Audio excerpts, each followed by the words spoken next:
And welcome back to Isfjell. After our week off, we return part way through a fight, so we won't delay much longer before getting back into things.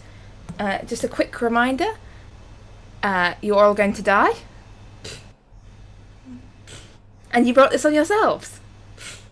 So it is midwinter in the foothills of the Actaea Mountains, and the crew of the Cloud Maiden have made their rendezvous with the King of Winter himself, and his motorbike outside. And he's firing up his truck. We're in trouble now.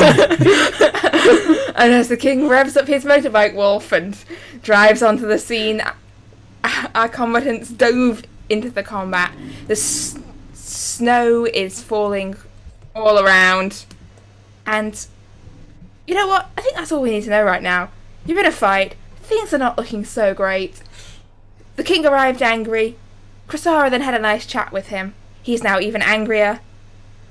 He threw ice at Aldis. She threw fire back at him. He's even angrier than he was before that. And we'll be picking up on Adair's turn. And then Torvald, you'll be next up after maybe a little someone else. But in the meantime, please, roll the trailer. Before there was light, there was darkness. Before there was order, there was chaos. An endless war between the gods and their enemies. A war the gods could not win. Till a champion arose, wielding a weapon of otherworldly power. The war was won, the enemy banished, but the weapon was scattered across the new-formed world. Now, thousands of years later, many seek the fragments of that long-lost weapon.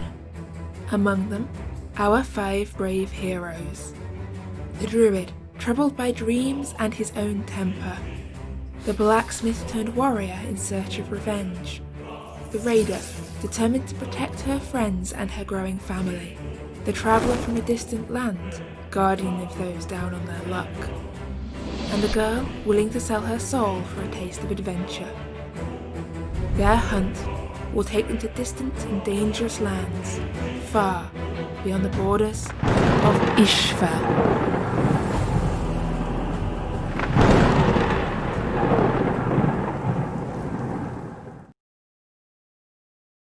Cute dogs. We're back. And we've learned you cannot gain inspiration by showing a cute dog. But I booped the snoot. That counts. Dogs We're in desperation mode dogs are here. not inspirational. There will be strictly no booping, no snoots, and no dogs. What are you talking about? That's a dog right there on the map. That's a wolf. It's still a dog. Played into a dog. I'm gonna go boop him on the snoot, and I want my inspiration. Well, first of all, Adair. The snow is falling all around. The King of Winter is looking murderously towards Aldis. And you have an angry fairy on a rock beside you. And I'm going to What would you like to do?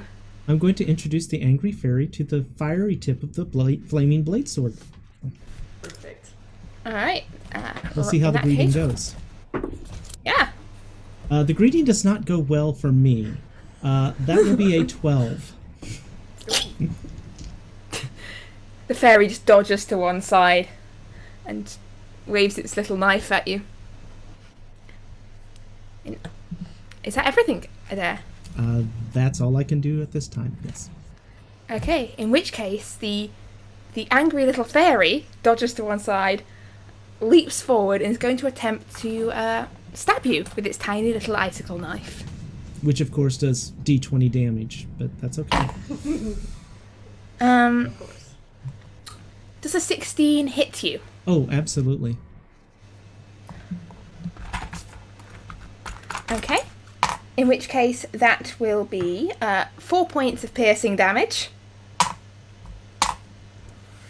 And it would be 6 points of cold damage, but you still have the protection of the Goddess of Winter, so that will only be 3 points of cold damage. Awesome. And The other little fairy glides over towards Chrysara, sort of hovers, fluttering in the air above her. And goes, "What do you want, boss?"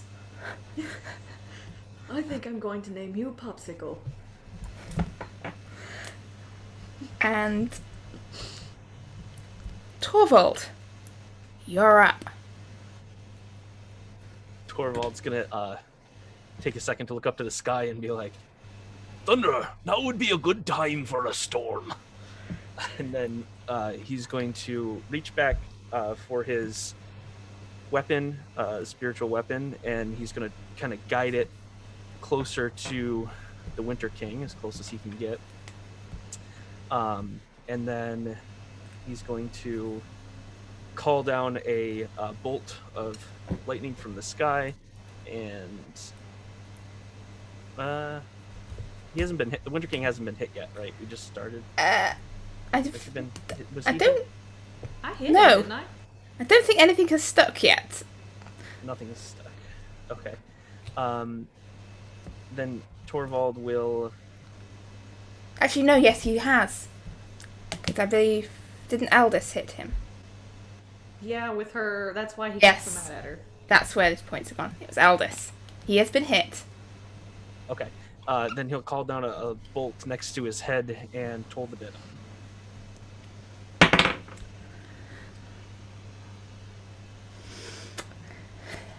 That is a success.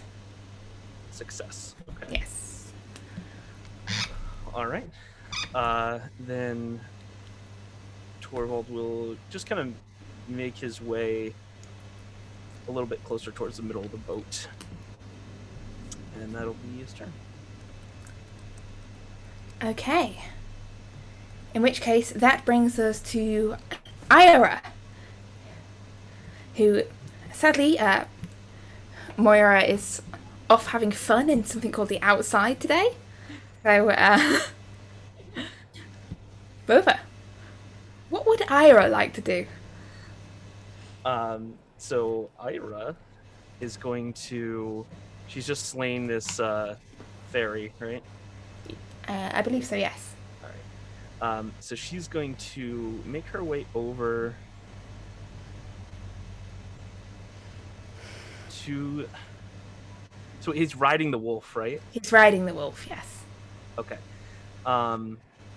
Is she able to hit him, or would she have to hit the wolf? Like, is she able to I'd say it'd be probably disadvantage to try and hit him. Okay. All right. She's gonna run up closer, kind of like where the spiritual weapon is, and pull out her sword and just kind of scrape it across her hand, like her gauntlet, as she pulls it out, and use what do you call it? Divine weapon. What is it called? Sacred weapon? Sacred weapon. That thing. Didn't think of the name of it. It's the channel divinity. Sacred weapon, yeah. Okay. That is, yeah, that's all she's going to be able to do, because that is an action. And then she's just going to kind of, stand there with the sword glowing next to the spiritual weapon there. Okay, and what should we give Bova here out of 10 for his Moira impression? Oh, I'm not doing an impression. Forget that. That's a missed opportunity. Yeah, it is. I mean, if you want me to try, I guess. I mean, if you tried, you might get inspiration. I didn't want to roleplay for her character.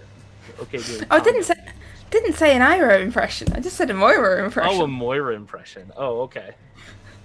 No, I'd rather not get in trouble. Alright, in which case, Aldous, it's over to you. And Chrysara, you'll be up in a moment. Alright, so he's looking at me, right? And I just forgot someone's turn, so actually they'll come in a sec. But yeah, Aldous, it's your turn. Okay. He is looking at me. I am on the boat. I am going to actually back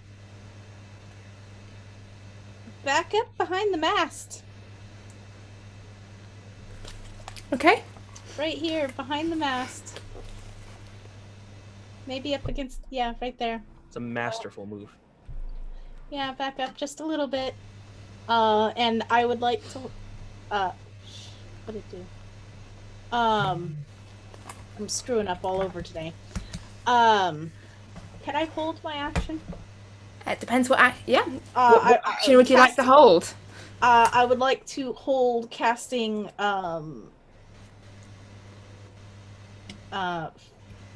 Firebolt at him if he makes a physically threatening action towards me.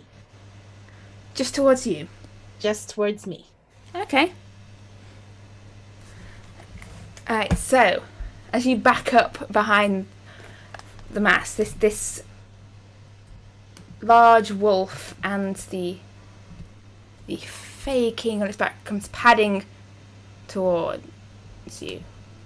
You can hear the crunch as this wolf pads through the snow, which is forming sort of thicker around, and it sort of snarls and looks to its left, and its dark eyes staring down towards Ira, and kind of nudges the axe with its nose, kind of like looks slightly bemused by this floating spectral axe in the air. But the king, meanwhile, looks over back towards Krasara. Goes, final chance. Surrender? Agree not to pursue this meddling with Fey matters any longer, and I will leave you and your motley crew of friends alive and well.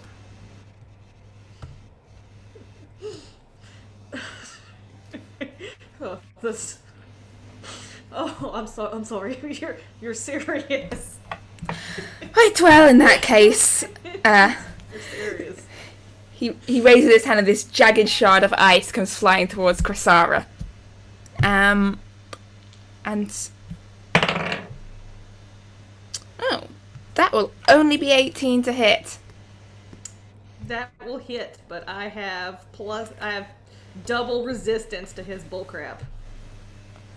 Well, that's as it hits you. Yes, it is freezing cold. It's also very sharp. And Are you raging yet or no? I don't I'm know. raging. Oh, okay. yeah. So I think you're good with sharp things as well, right? I'm also resistant to piercing, bludgeoning, pretty much anything he can do. So that would be 15 points of piercing damage. At half down, that's only 7 points of piercing damage. And no points of cold damage by the time I finished halving various things there. But just this shard of ice clips you, but you've got bigger things to worry about. And meanwhile, the wolf turns around and its jaws snap out towards Ira. And that is a 20 to hit. Just a...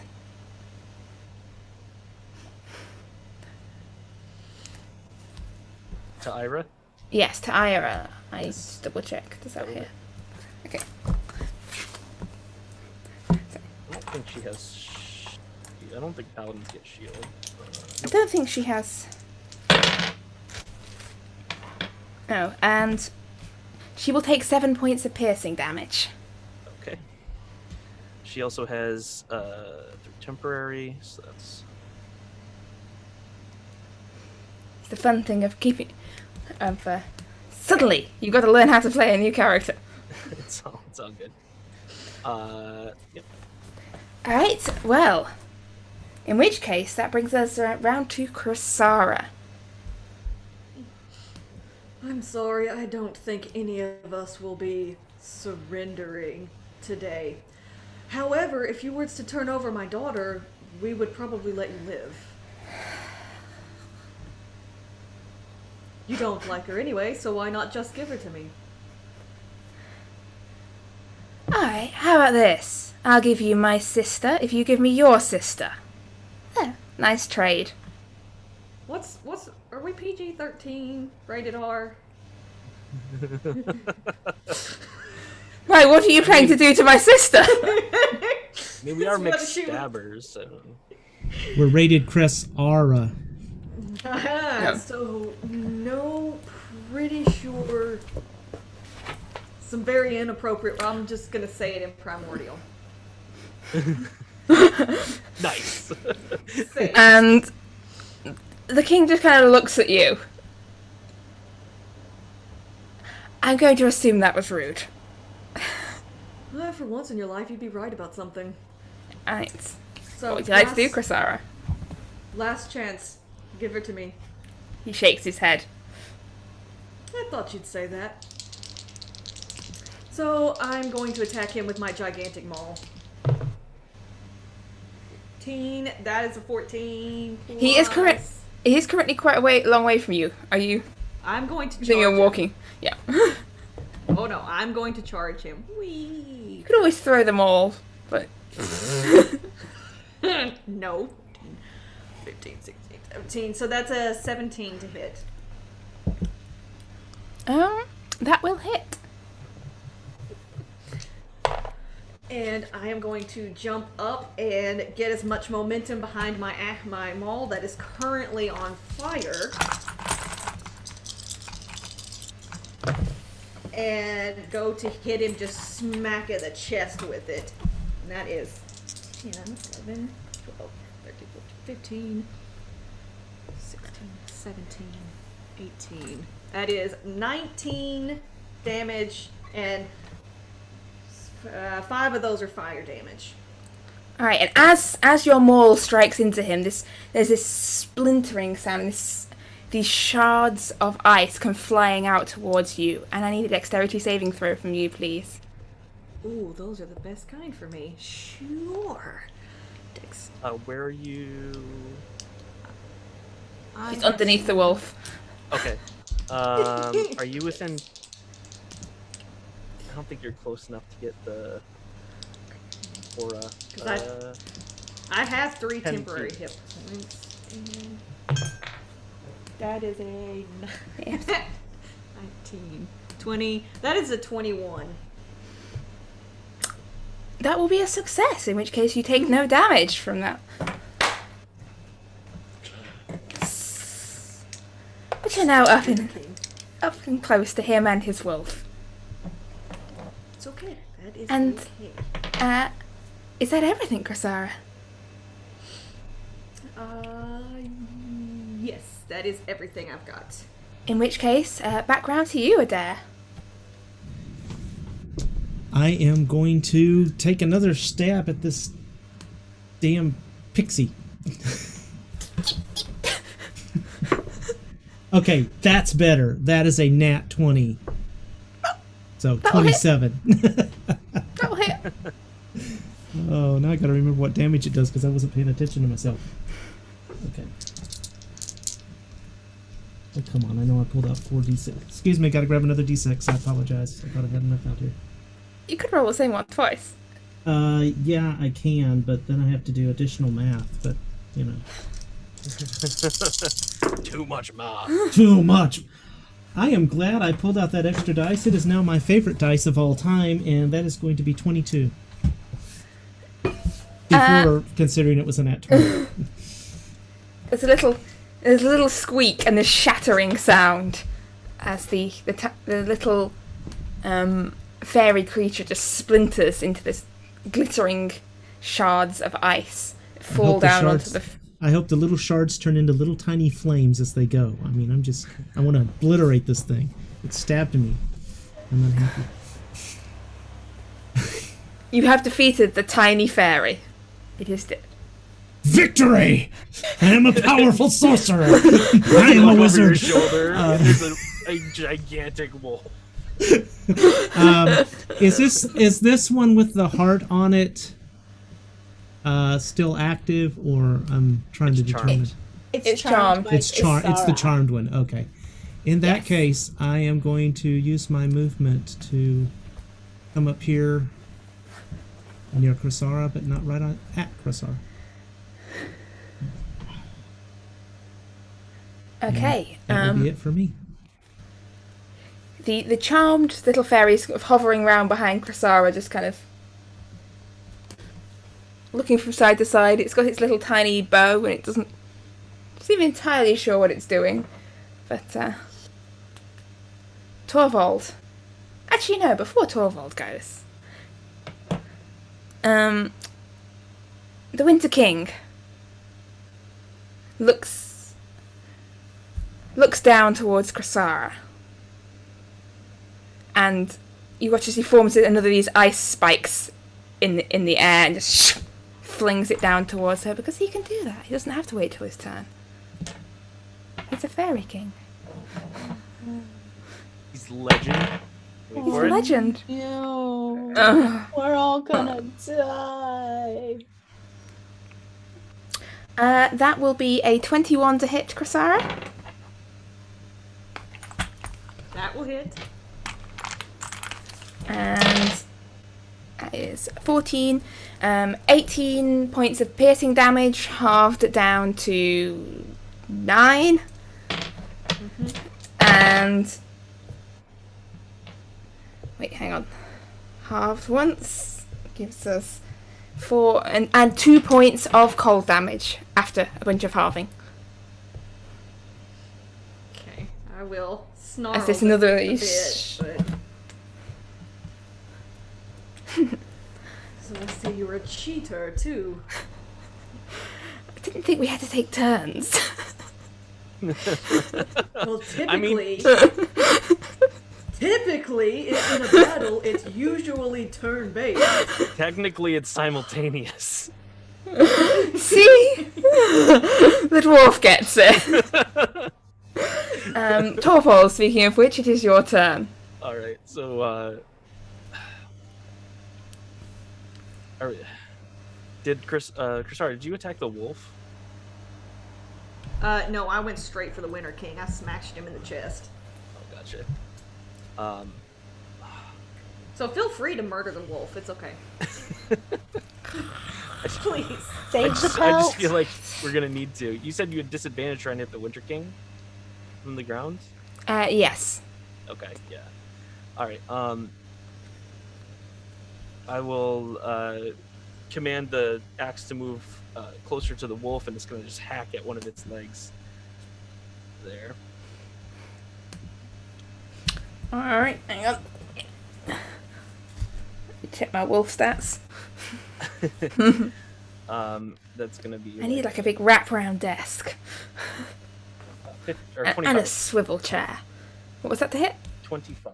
That will hit, yes. Sorry, I was daydreaming about chairs. It's gonna be 9 force damage, I believe. I gotta remember what spell slot I used. That has to be the most evil DM No, thing it's I've 11. heard. 11 force damage. I need a circular disc and a swivel chair. The cat. She also needs a cat to pet as she swivels. And so, is that everything, Torvald? Torvald's gonna kind of take a quick glance up to see if the storm has started forming or anything.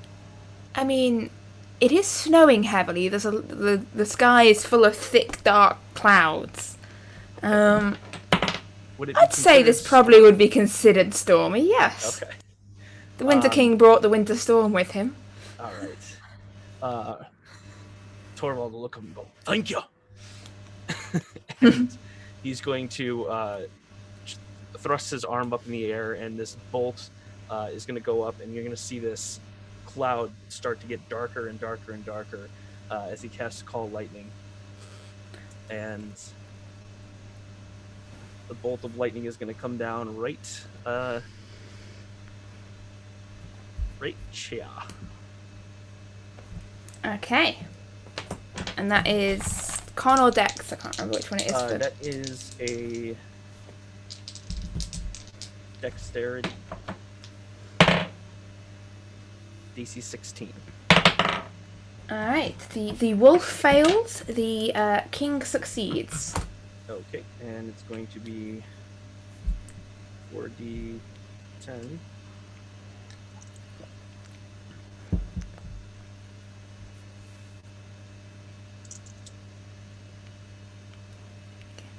Alright, 10, 18. 18 lightning damage.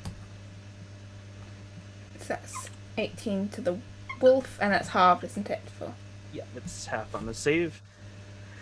And the wolf can't get knocked back because it's too big, I believe. yes, this is a huge wolf. A huge wolf. Yes, but it should be able to knock the king. So I want to knock the king 10 feet. Well, he succeeded. It doesn't matter. It's just when I do lightning damage. Okay. Is there a save on that? Or It just says when you deal lightning damage to a larger, smaller creature, you can push it up to 10 feet away from you. okay, in which case, the wolf gives out a yelp, sort of rears up on its back legs as its tail is singed by the spike of lightning, and the Winter King goes sort of flying backwards off this wolf, sort of skids, catches his balance on the ground. Like brushes a few flakes of snow off his robe. And then Torvald's going to take like a step up. And looks around a little peeved at whoever just did that. And sees Torvald. You see him back to his turn. Ooh! You see him raise his hand, and he just snaps his fingers, and you feel the temperature drop. So everything around you is this icy freeze, sort of races across the ground, circling out from him. And I need to just check the radius on something. I need Chrysara, Adair, Torvald, and Ira to make me a Constitution saving throw, please. Okay. So Ira and Torvald get a +2 because of Ira's thing. Because standing next to Ira is a good thing to do. Everyone just form up on her. Yes. 10. Advantage though. 16. 10, 16, and Aldous, you're actually far enough away you don't need to bother about this. Alright. So Torvald has a 17 and Ira has a 10. Okay, so everyone apart from Torvald takes a level of exhaustion as the cold sort of leeches energy from your body. You can just feel your movements getting more sluggish and slower. And that first level is just disadvantage on ability checks, I believe, at the first level is exhaustion. Yep. But, yeah, you feel it. I think Aldous already had one level of exhaustion, so it's a very good job you were standing a little bit further back. Yes. That brings us up to Ira and Aldous. Whichever of you who wants to go first. I believe you were on the same initiative. I think Ira was going first Alright. previously. Ira. So, Ira is going to run in and go up to the wolf. She has a magical longsword, right? She has a +1 longsword from the thing we picked up. No. Because it was like a cloak and a sword, and Torvald gave her the longsword. It was a magical, because we got the magical longsword, the cloak of protection, that were like the. I don't recall a magical longsword, but that's. Aldous is wearing a cloak of protection. Yeah, you bought one. Yeah. And I have the one from that thing, and then there was a magical sword, and Torvald gave it to Ira. I'm like 99% sure. She just doesn't have it on the character sheet. Yeah, I actually have to go back through my little notes, but I think I'm dubious on this. For now, we'll just say yes. Okay. Yeah, I'm like But, 99% sure I'm- she have a magical one. I don't think she does. I think I think I tried to sell her one at one point, but I think it maybe other things were purchased instead, like a staff that makes you grow flowers. I'm pretty sure it was on the body of that one thing we found. We found it in like the chest in the cult place. And just roll with it for now. We'll go back and check later. Right, so she's going to swing her sword at the wolf here.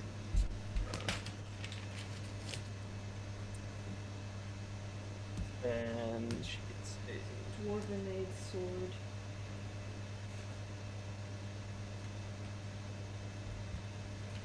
I said I might be wrong. There's a lot of. I tried to sell you many things. Yeah, like Is it the one that was episode 26? Dragon and Swirl?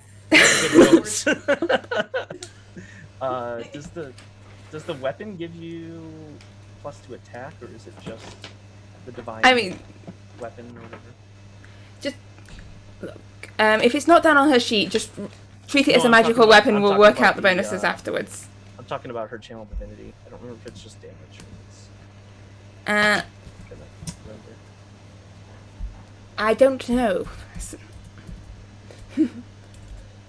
+2 to attack rolls. Okay. So that's going to be 16 to hit the wolf. 16 to hit the wolf. That will hit the wolf. Okay. Yeah. It is a wolf. It's not wearing armor. Although, very big though. Me a memo for future. It's armored wolves. All right, and It's on the king's shopping list. and then she's gonna smite it as well. Don't smite my wolf.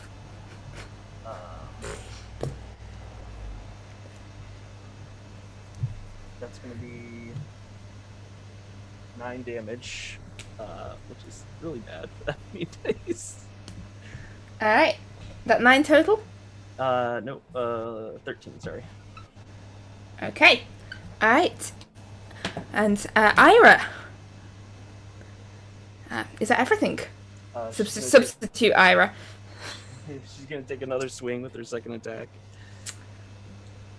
And that's gonna be over a 20, so that's definitely gonna hit. Yeah, that's gonna hit. That's just gonna be a regular one. Oh, there we go. So that's gonna be 11 damage. Okay. All right. And substitute Ira. Is that everything?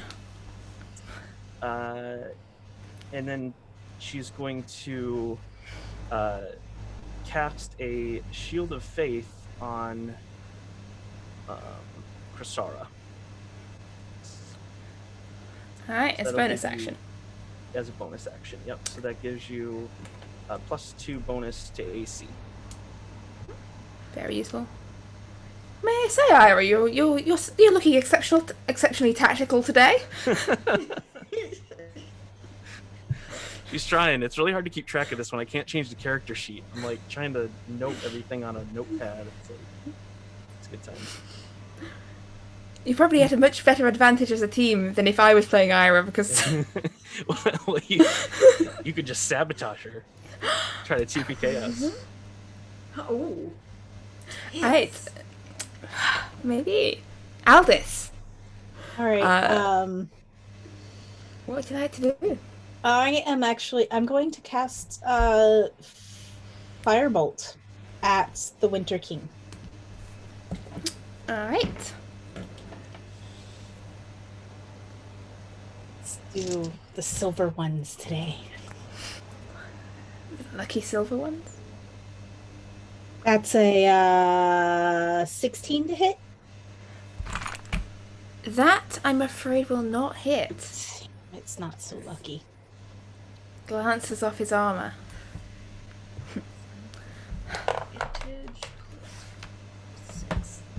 Is that staying- everything, Eldest? Yeah, I'm staying right where I'm at.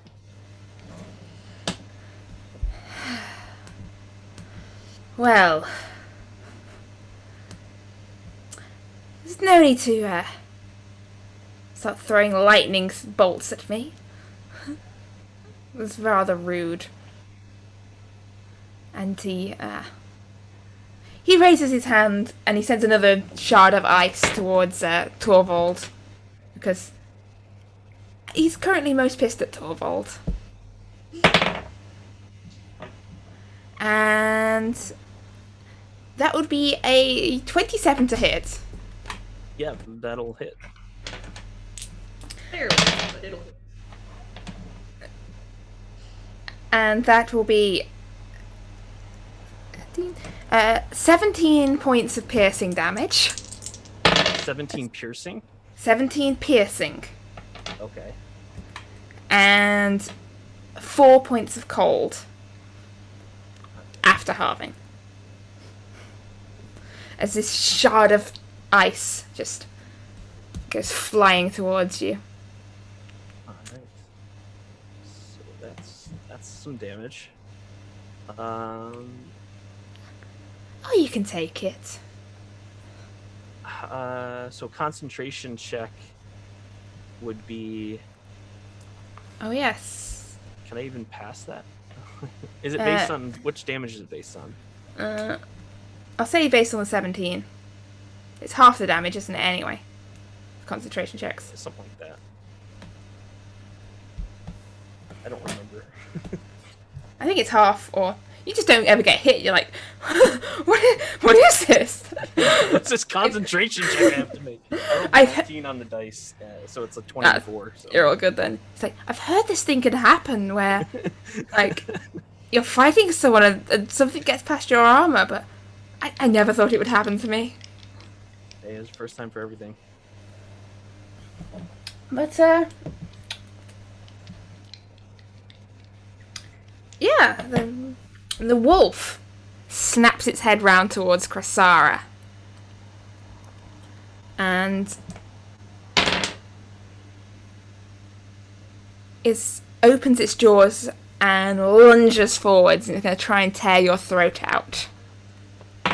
Who is it attacking? Krasara. So Ira's going to, as it's lashing out, like put her shield in front of Krasara and use her Disadvantage? protective stance. Yeah, disadvantage.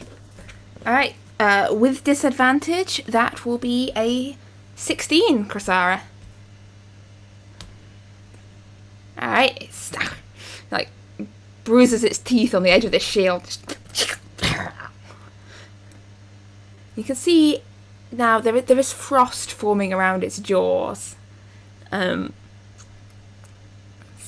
to the wolf you saw earlier that just breathed cold at you. And it sort of snarls in your direction, and it's your turn, Krasara. Awesome. So, since I'm raging every turn, I keep forgetting this, but anybody that's within 10 feet gets 3 temporary hit points, including myself. So everybody gets covered in frost. It explodes. Y'all have 3 temporary hit points. I am going to command my adorable little ice fairy to go attack the Winter King. Thank you. Yes, please shoot him in the face. And let's see. Since I'm looking at them, how injured is the king and the wolf looking? the wolf is looking fairly injured. It's been singed by lightning. It's been hit a couple of times. It's not looking as pristine and white as it did before. There's blood in some of its fur. The king, he's looking, fairly good condition still. So, I think it's ruffled some of his clothes a little. Okay. Well, since the jerk wolf is right in front of me, I am going to attack him with my flaming maul as hard as I possibly can and just try to just bring that right on down on top of his head. That is a 17, 18, 19, 20, 1, 2, 3 to hit. 23, not a 3, right? 23 to hit. Yeah, that'll hit. God, I thought you'd counted up so far that it just cycles back down to the bottom. It's like... And I get 2 attacks. I forgot last time. I'm not forgetting this time. That's an important thing to not forget. It is 10, 15, 16, 17 damage. 7?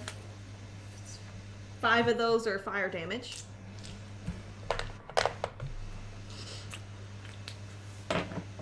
And then I'm going to bring my maul back around and go straight for his little feet and try to bring it up under his jaw. 11, might not hit. That is a 16 to hit. That will hit, yes.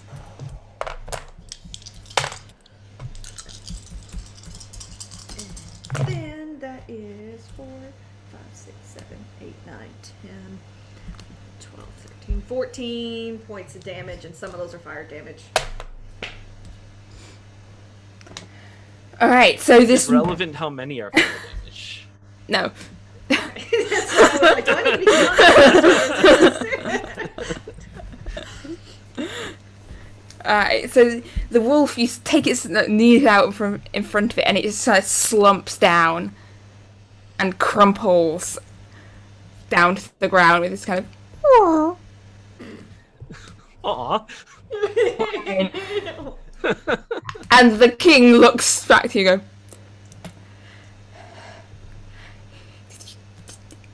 Did you just kill my wolf?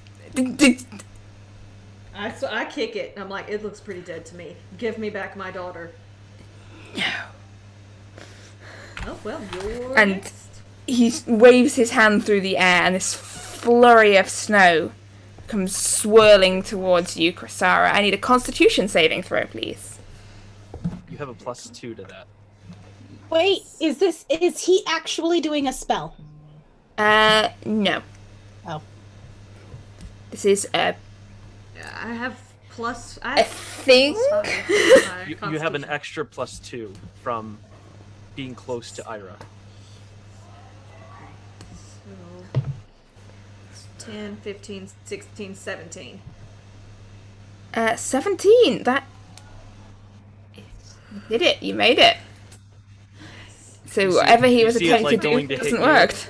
You see it going to hit you, and then there's this aura just bursts out from Ira and kind of disperses it. Like as it was just about to hit you.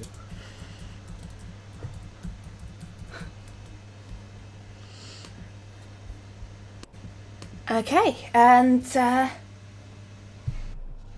Adair, it's your turn. Alright, Adair is going to hop off the edge of the ship right here where there's some solid ground, dig his hands into the ground, and call upon the earth, and 4 lava-based looking creatures, magmen, are going to pop up surrounding the king, so one in each of the 4 corners around him. Okay, alright. And he is going to say, just kill him, as he wild shapes into a brown bear. I like fire. Hello, my name is Fire. You took my friend's daughter. Prepare to die. I'm just going to use his weird orange balls for now. Do you want them to roll on their own initiative? Yes, they What you will. did there. Okay. Yeah, Wanted the roll. balls to roll on Roll initiative for your balls. That'll be a 12. Sadly, I... That won't come back to haunt you at all. Don't worry. No, don't worry at all. Goodness gracious, great balls of fire. I can't actually remember where the initiative order was though. This is the problem. I'm thinking... I realised that. Let's just have them go after your turn, because I've got the initiative order, but I can't remember what any of the numbers were on it. All right. So yes, and oh yeah, I'll get a brown bear for you. Oh, thank you. But yeah, it is the turn of the Magmins. All right. Well, in that case, each one of them is going to attempt to touch him. So. And 3 of them do horrible jobs because I just don't know if a 14 is going to touch him. No, just get off! Stop it! But the other one got a dirty 20, so I think that one probably hits him. Yes, just... Why?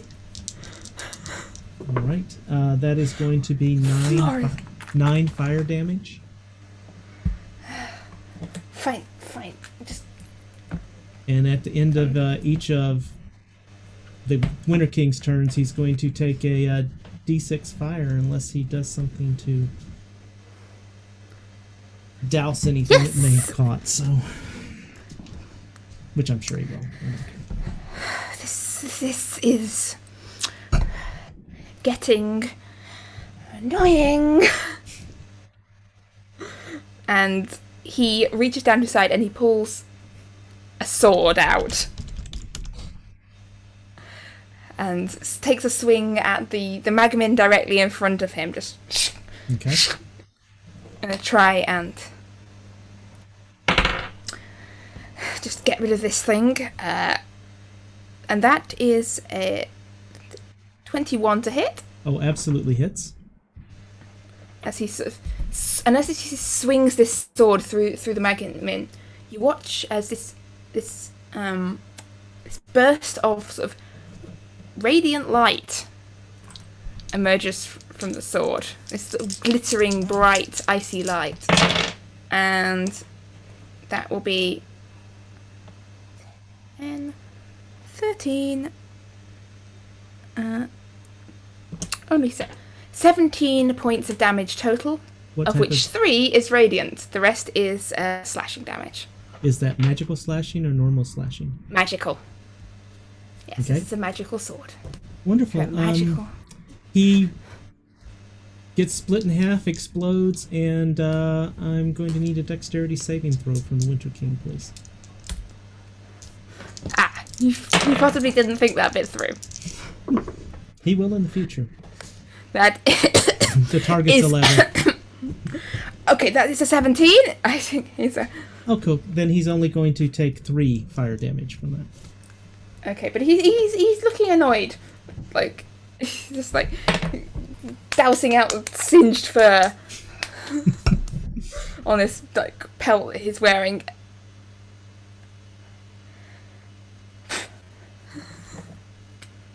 And that will be it for us. Yes, and then you hear this noise from behind you, Adair. You hear this high-pitched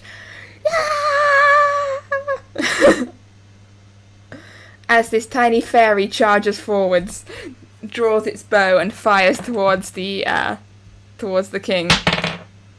And the king is still just busy dousing out the fire in his robes, doesn't seem to notice as this arrow whizzes past his head. And Torvald, it is your turn. Alright, we're in quite the precarious position here. So, question for you. If there's a bolt that goes down right here, it would only hit this one and the king, right? Like if it goes right above him? I think if that it's would on hit... him, it would hit all of them, right? It would hit all of them. It would hit all of them from there as well, because I think it includes diagonals. From here? Yeah. Okay, because if this is a circle, like, this is a longer distance. That's why I was wondering if I could just do it, like, here to... We're in the... Dimensions are strange in this world. One does not question why when Pythagoras came to the world of D&D, took one look at it and ran away. Gotcha. Are you theorizing this out loud, Torvald? No, I don't Too think bad. so. All right.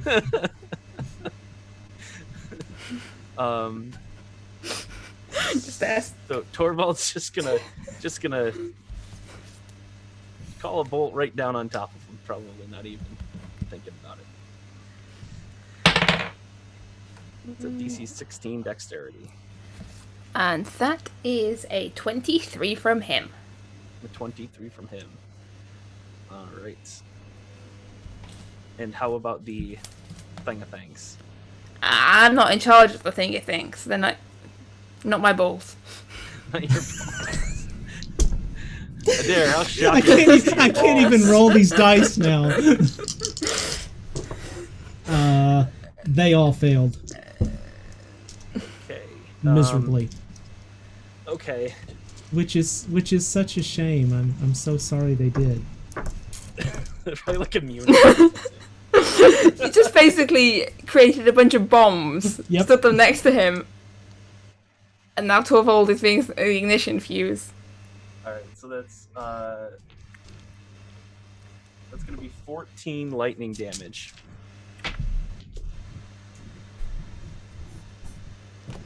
And then on a save, it's half.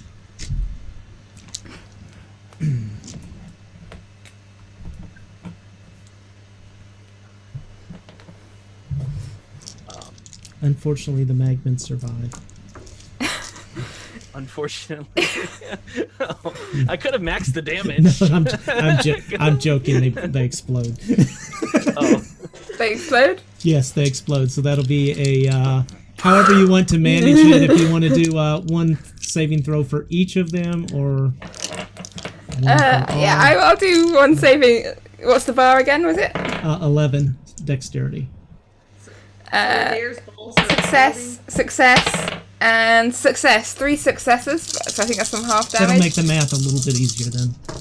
As sort of just fire just explodes shoot. out I around rolled the him. wrong dice. Oh no. I rolled d8s instead of d10s. I grabbed the wrong. Oh, so it would have been more. So I don't care. It would have been more, yeah. Now, okay.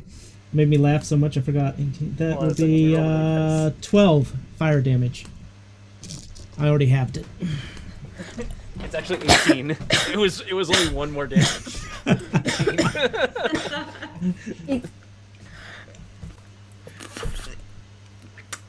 Would you stop setting fire to things? No. And as all this is going down, like he's distracted and everything, the axe is gonna hurl through the air and it's going to swing right at his head. Alright. Who's busy sort of trying to like stamp out embers on him. Yeah, that will hit. Alright, it's gonna be 7 force damage. Ow! Stop.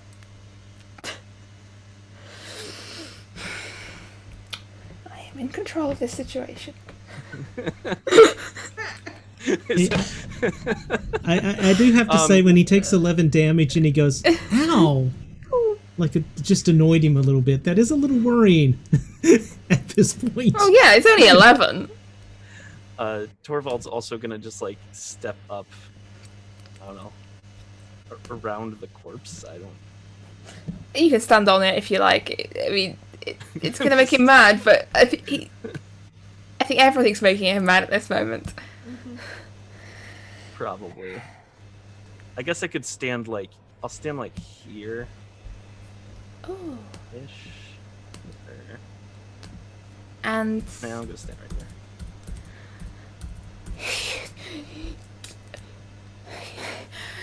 you set fire to my best cloak.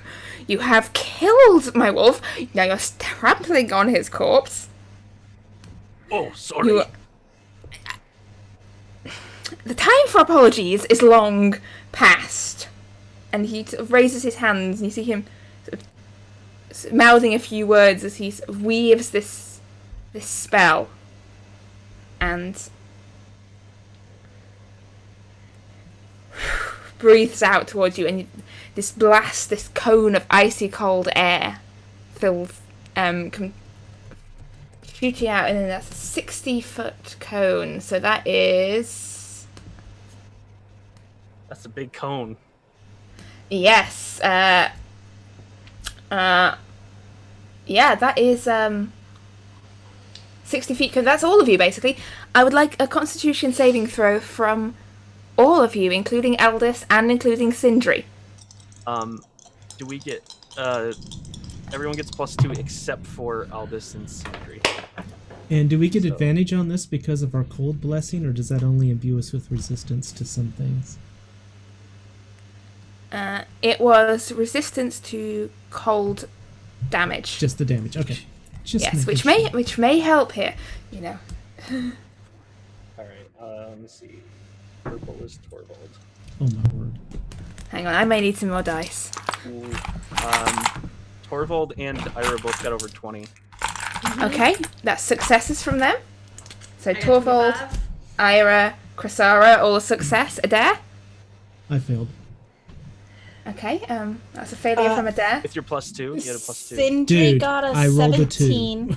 Oh, yeah, okay. Just checking. Sindri, that's a success from Sindri then. Sindri got a 17. I rolled an 11, but it's Constitution, so I get my +2, right? Yeah, whatever your... You should have an extra plus from the cloak if you have it equipped properly. Yeah. Yeah.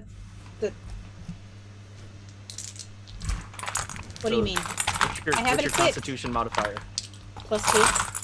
+2, so you should have a +3 to save. If your Constitution at the Oh, top... yes. Okay, so that's 14. Still not good enough, I'm afraid. Okay. Hang on, I'm gonna have to roll these twice. It was nice playing with y'all. You have a healing potion. Just saying. You have to be alive to use Nine. Still have it. it. And unfrozen. And, you know. Oh, this is some quite low numbers on the dice, to be honest. You might Yeah. actually. 23. That is 30 on the dice. So 15. But this is so. Adair and Eldest, given that this is cold damage and you are resistant to cold damage currently, you take 15 points each of cold damage. Remember They the temp have HP if three. you they had it. have 3 temporary hit points, don't they? For Uh, me. Aldous Mine are wins. gone already. Eldest Yeah. does not. She's standing too far away. I'm at below 10 HP. Sindri also takes 15 points of cold damage. Even though she succeeded? Yep. Yes, because she did not get a blessing from the goddess of winter. It. She's Not that I think a blessing would have saved her, because shit. Where is she on my character sheet? she is a cat, right? Yes, she's here on my character sheet somewhere. Yes. She has 2 hit points, No, she's gone. or 4 if it was a lucky day. So, as this icy wave of cold sort of wisps past you, Aldous, you watch as Sindri disappears from existence. No, Sindri. And Now I'm angry. Ira, Chrysara, and Torvald, your 15 points is halved once more, down to only 7. Nice. And then 3 temporary hit points, so it's actually Yes. 4 damage. Nice. That's not bad. So we actually only get 4. If you take away your temp hit points. Yeah. So yes, but Sindri is gone, and That's okay. The It's king's- a familiar. She can summon. Wait, does she know that? That's probably a big deal. What? I'm sorry. I'm What? wondering if Aldous knows if she can resummon her Yes. Sindri or not. Yes, she knows. She's got the ritual. She's all sorted then. And that takes us round to Ira's turn. Alright. Hold on, I'm just updating the other H Actually, puzzles. as its last thing, the king just takes a step forward on his turn. Oh, Up in front of the bear. cute. Alright. So Ira's going to how bad is Krasara looking to Ira? I would say if you had to guess, like on a scale of 82, she's probably a 58. Ira's gonna run up. It's fine. Could use a And- few more.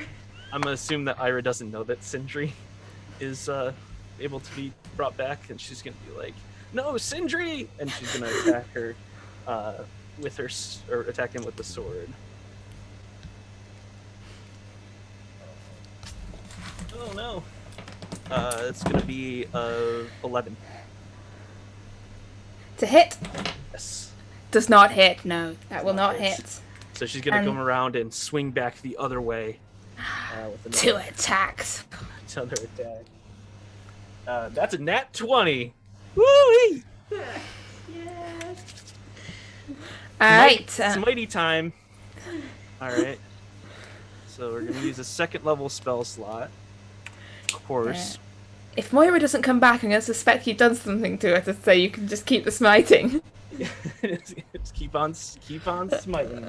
Just keep smiting. Just keep smiting. Okay, so it's 2d8 for her normal thing, and then 3d8. I don't even know if I have enough d8s. Let's find out. I like that. 3d8 for the I smite. meant to say that. Not you. 3d8s for the smite, and then another 3d8s for the crit smite.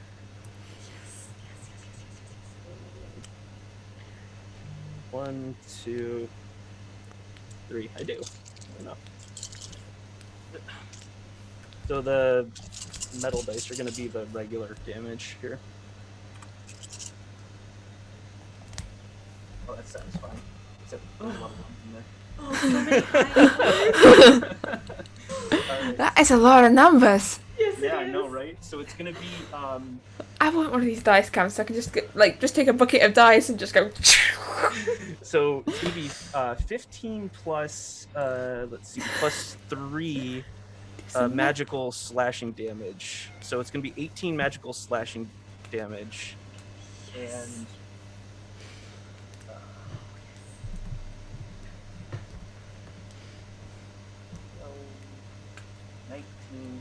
19 radiant probably, right, for the smite?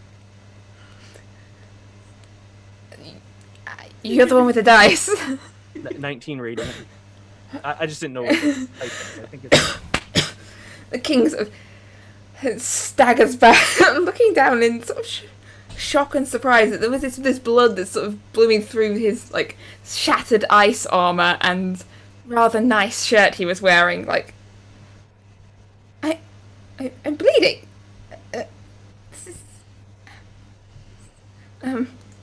This is quite concerning. Well, this has been a truly enlightening fight. Consider this a warning. What do you mean a warning?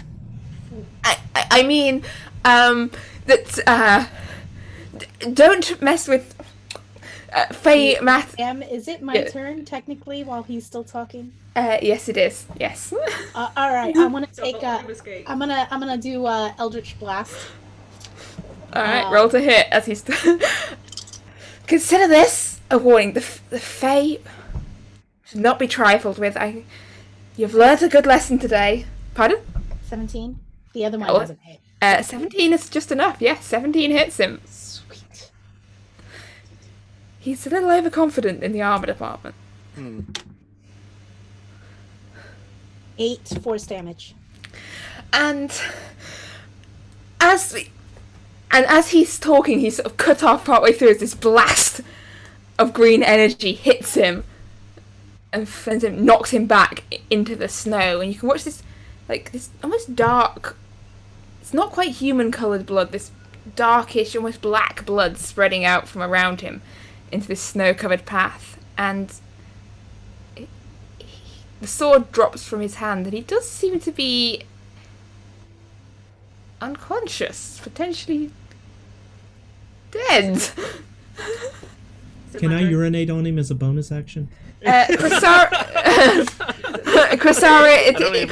it's your turn first. Okay, because I'm going to I would immediately charge because he is not getting away. I caught that he's trying to run, so I'm going to immediately run up to him with my maul. Oops, I went underneath him. Oh well. He's not wearing green, is he? No, blue Okay. and white, and increasingly red. Okay. You have advantage. He's prone.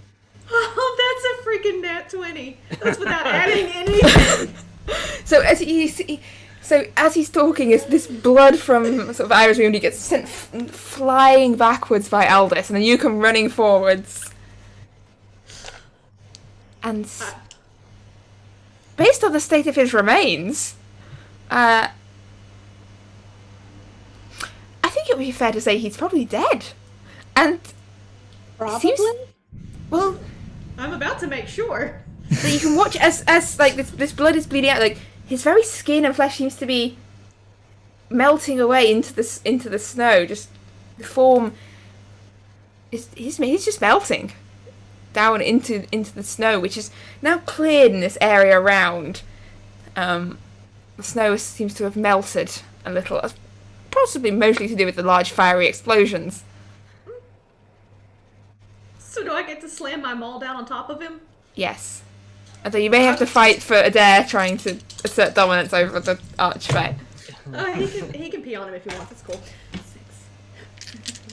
6, 10, 13, 14. The pea can put out the fire that your maul leaves behind. Yeah. That's 16 points of damage, and some of that is fire damage. I am going to slam that maul down in the biggest explosion of fire as I can possibly do it.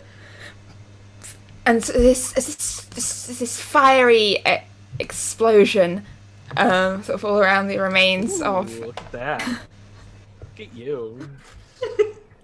the Winter King, and you feel the very ground underneath you shakes. This rumbling deep beneath the earth, and Adair, you can definitely feel that presence you felt before. Only this time it's much more alert and awake.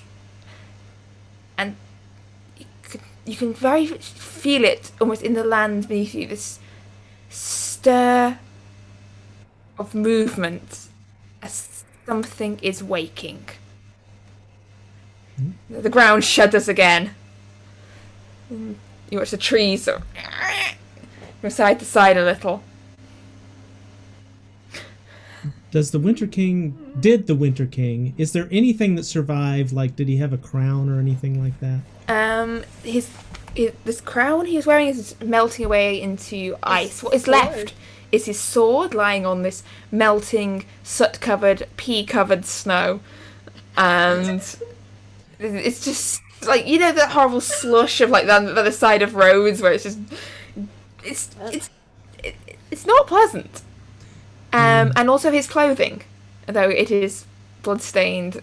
Well, if his sword's the best thing left, I will shift back into human form, pick up the sword, and hand it to Isara. Thorvald, in Thank true you. Viking fashion, will go and just start grabbing the armor. The armor is also melting. Oh.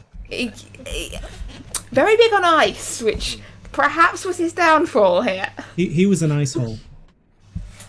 He was. I am going to take the hair out of my pocket and wrap it around my finger and call for the King in the Mist. Okay. I can't remember the specifics of how he said that would work. He said that would summon a messenger, right? if it was a messenger or him directly.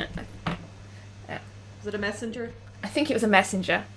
And you know from experience that the King in the Mist is not always the promptest at replying.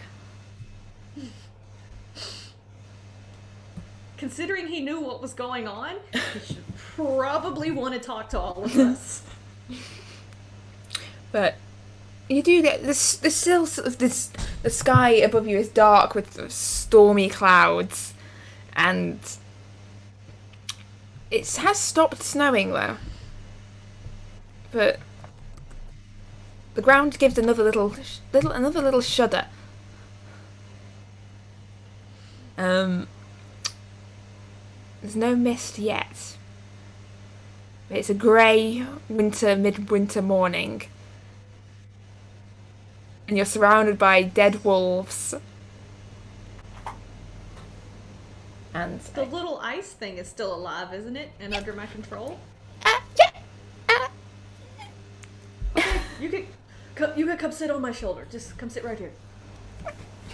We're friends now.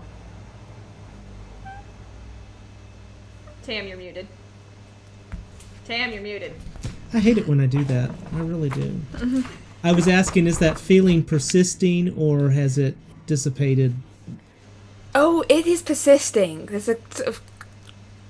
It's just this. It's just this sense of deep and unsettling wrongness. Yeah. I hope this turns out okay. I think we may have made a bad mistake. Killing him? He brought it upon himself. If he's even dead, he might just be doing exactly what we're going to have to do with Sindri. He might have just returned to his realm. Do you not feel the earth? Do you not feel the tremors? I feel that, but I hope it's not a bad sign. I've sent for the King in the Mist, and perhaps he can help. Though I don't know how long it'll take for him to respond or send a messenger. I think we may have woken something up. Or helped wake it up, since it was Well, starting to stir. that'd be par for the course for us. Aldous is at this point going to jump off the side of the boat and start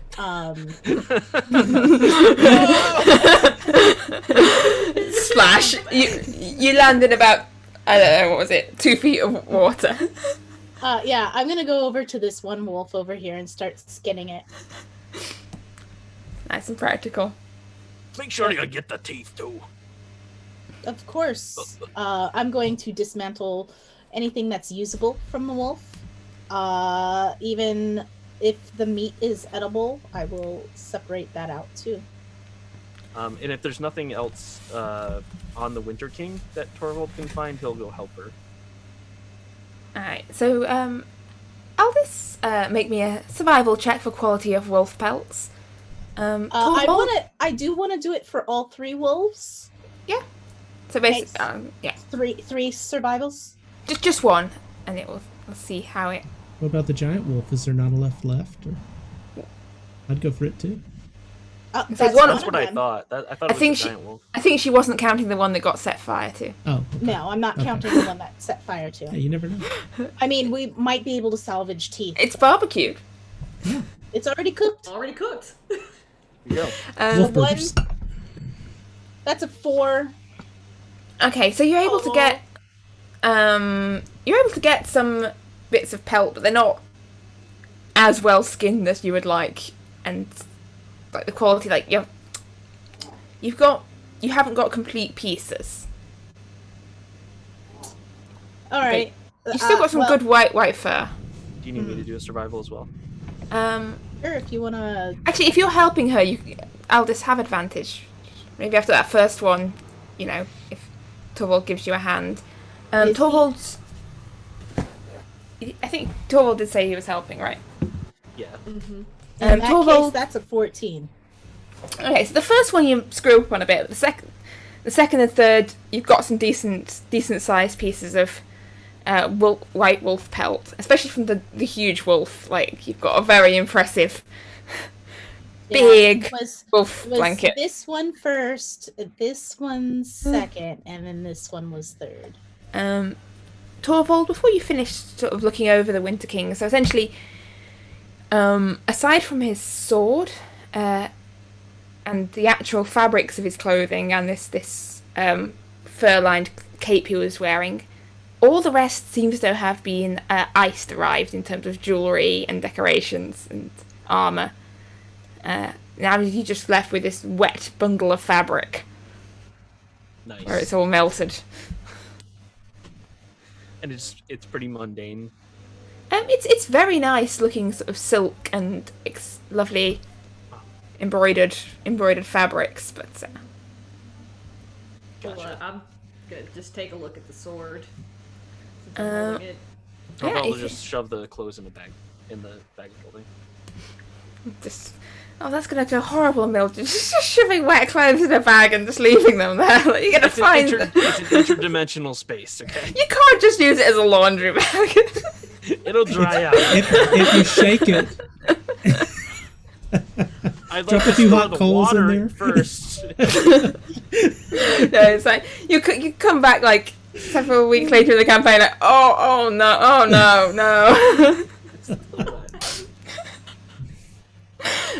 But yes, Grasara, you find this. It is a longsword, and it is made of this very pale, silvery-looking metal, and has engravings that look almost elvish that run down the blade, and it glitters slightly. You turn it left and right. The sunlight just sparks off it and sort of refracts and glitters, almost like, morning sun across snow. Feels very light. It's a very nice sword. Let's go on in the back with my maul for right now. But as you wait for the Mist King to respond to his summons, and as the fight is done and as wolves are being skinned, I think this might be a good point to take a quick break. Actually, I know it's a bit earlier than normal, but mostly it's boiling hot. I've run out of water. It's quite the contrast from in-game, where it's freezing. Hey, Torvald. No, ice. Torvald, did we just help Krasara get Olwen back? Because I'm kind of beginning to wonder about our motivation in this. Did we just really screw up? Why you should remind me of that? I was reveling in victory. Oh, crap. Okay, going to break. Yeah. Back in.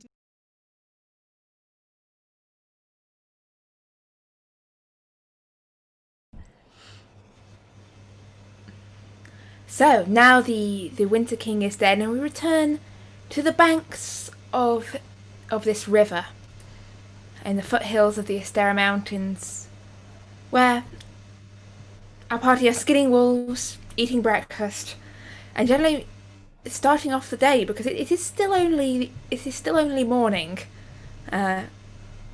They've made quite a start to the day. We do more before breakfast than most people do all day. Yes. And as you're sat sort of doing all these bits and bobs, you notice that a mist is starting to rise from this icy stream around you. And as this mist rises and forms up, and you see the form of this indeterminate figure dressed in white, standing in the lee of your boat. And the figure takes a step forward, looks at you. The king in the mist heeds your call. Yes. Very glad to see you. I am glad also. We'll work on the the tone a little bit. I have important news. The king in winter is dead. Yes. I want my daughter back. I want another hair from the king. And as long as Olwen doesn't want it, then I lay the kingdom of the Winter King at the feet of the Mist King. Olwen is in the fortress of eternal night. Can you not send someone to get her? The king is dead, so no one is guarding it anymore. There are still guards. Will he not help me so that he can have the kingdom?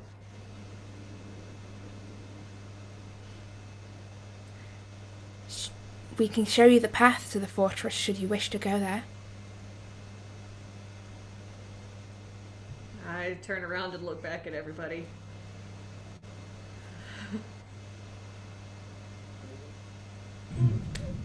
You want us to go to the Fortress of Eternal Light? Night. Night. That's what I said. The king is dead. I will love you forever. You already do that. Well, forever and ever times infinity. And I don't particularly like swords. I will definitely give it to Ira as a thank you for helping me.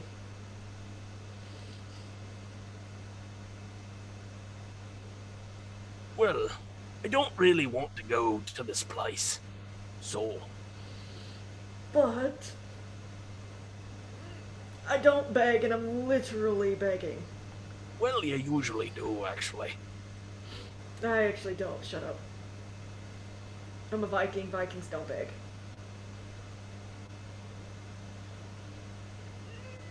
Well, I'm begging now. It's my daughter.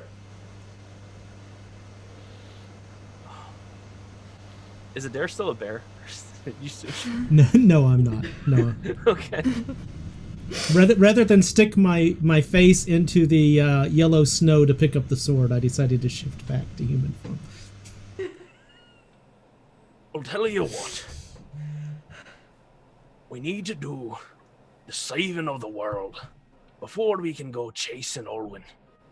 So, if we do that, then we'll talk about going there. Miss King. Messenger of the Mist King. Oh, messenger of the Miss King.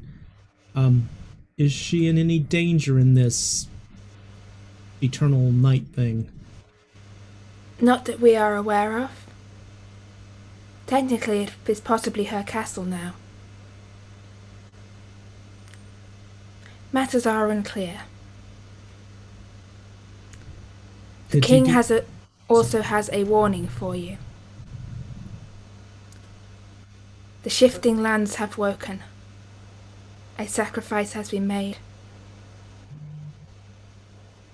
And blood of chaos has woken the chaos beneath. And the land itself shall rise. Well, it's a good thing we've got a flying boat. Yes, definitely. Then we will want to know the path so that we can go and get Olwen. But I suppose we need to finish this wand business first. Just let her know that the king is defeated. That I am coming for her. If she doesn't to want the get kingdom- her. You're not coming for her. You're coming to get her. Yes. Oh, yes. I'm coming to get her because she is my daughter. Your and father's dead, and now I'm coming for you. But if she does not want the kingdom, then I want to give it to the Mist King for his assistance. And I need another hair so that I can call you again. Thank you. What you did today was incredible. We Well, did now not you're think talking sense. to see a A king killed by mere mortals. The Fae will be wary of you now. I only did it to save my daughter. I'm not a mere mortal, I'm a powerful wizard. That's questionable.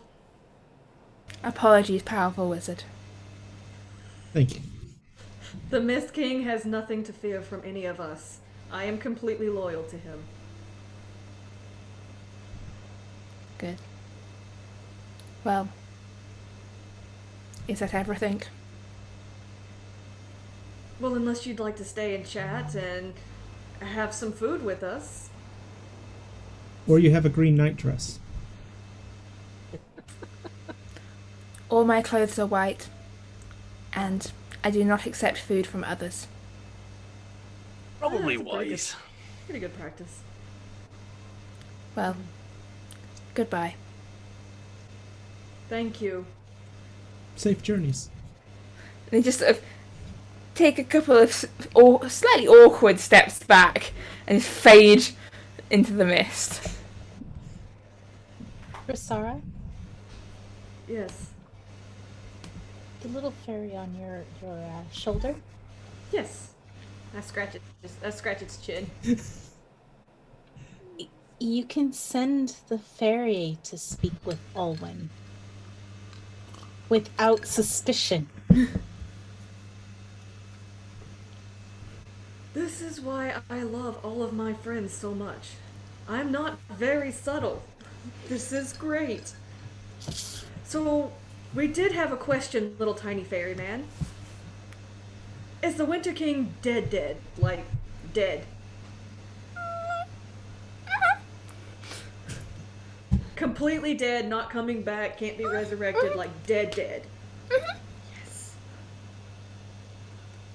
Okay. So technically you're under control of Olwen then, right? Okay, so you're not going to attack us. That's awesome. That's creepy. Adair, did you have any questions for our little buddy? I think you've pretty much answered them. If your foe is defeated, Awesome. and all we can get is Good. mm-hms, I don't think we're going to get any better answers. Will you go to Olwen? Stop that. Put that knife down. Don't make me pull out my Bad. flame blade and fiery balls, Bad. because I will. He'll attack you with his balls again. He has a very powerful sword and balls, and you don't want to be attacked with those. Can you... Will you go to Olwen? I'll reach down and... Did I get I got another ribbon, didn't I? Didn't I get a ribbon? Yes, you did. Yes, you did. I made you give me one. Yes, you purchased the ribbon from the old lady in the shop when you were buying It was- potions. And It it's was even clean bad. now. Because you cleaned it. Okay. I'm going to take it and tie it into a bow and give it to the little fairy. Will you take that to Olwen?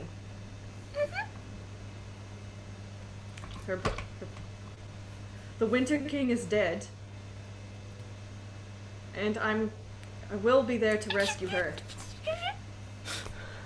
I really hope that you can speak when you get to her. Wait, is she speaking in Sylvan? If you listen carefully, it's very high-pitched, very squeaky Sylvan in there. Like a, oh yes, I know the king is dead. I'll tell her the king is dead. I think she'll know the king is dead. Everyone knows the king is dead. The king is dead. Oh my god, the king is dead. She understands. You're good. Okay. Let her know that we will be there to free her. We have to deal with this world waking up nonsense that somebody did something and we're gonna find the wand piece of it. I didn't do it. Don't look at me. Stop that. I didn't sacrifice the king to him. I just killed him. He started it. He technically started it. He kidnapped my daughter. He started it. I gave him 15 chances. I'm trying to stop alarm. argument with her. Please tell the scary lady I'm not trying to start an argument with her. Just let. What's your name? In Sylvan. I don't have one. Erica. What would you like to be called? Mini Dave. Ice Blossom? Does that Davina. work? Didn't she name her Popsicle? I did call name her Popsicle, whatever. Yeah. In that case, I'm Popsicle. All right. Let Popsicle go take the ribbon. She doesn't want to start the verbal argument. She's not trying to start a verbal argument. Well, I wasn't arguing, I was just explaining my point, but yes, please keep Olwen safe and company. Give her the ribbon. And the tiny little fairy flutters off, carrying this quite large ribbon. And flutters off into the snow and disappears out of sight. Shame, I could have kept it for a pet. To be fair, it only technically likes you for 8 hours. True. Because then I would have had a pet ring, a pet mall, and a pet ice fairy. Cool. That's not how this works. Gotta It catch is. 'em all. Random things.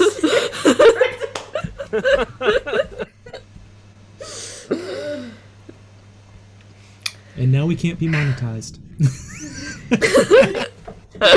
That's a parody. I That's protected don't- Under, I fairies. don't think we were under risk of that, to be honest. So now, since we're all exhausted, I think we should all take a long rest. You can't get the benefit of a long rest Yeah, yet. it's too early. I think a short one's fine. We'll sit here for a little bit and recover. Yeah. Wake me up. I'll fly the boat. Just wake me up. Give me a couple of hours. Wake you up before we go. Yep. So at this point, you have essentially you have had a short rest. At this point, you've had this time to, eat breakfast, faff around with your boat, mop up the remains of various ice monsters. Gotcha. So you have had a short rest. So feel free to roll any hit dice, renew any short rest abilities. So when you roll hit dice, you add the bonus to each die, or is it overall? To Wasn't clear on that each one, I believe. Okay.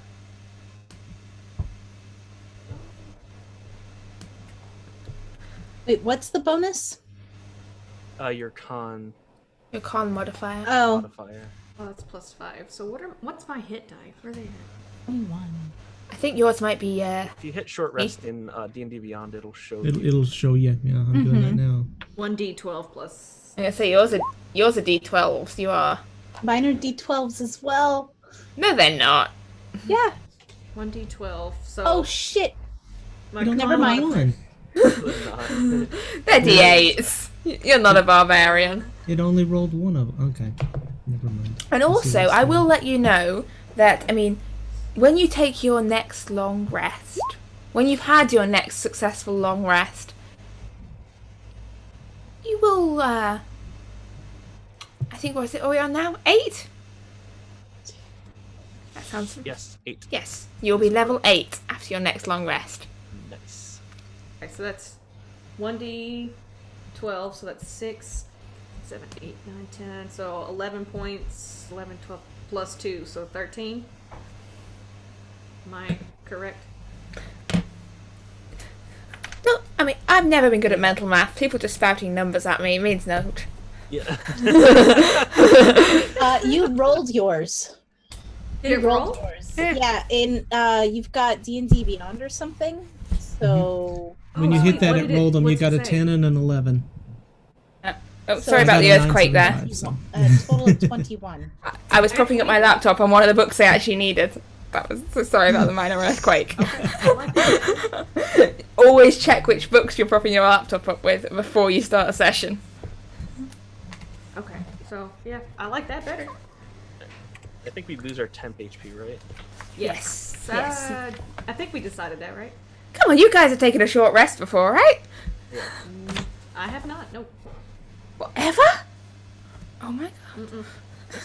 We've taken short rests. You've taken a short rest. I think just a lot of times when we've taken them, no one's been like injured and needed to roll hit die. So.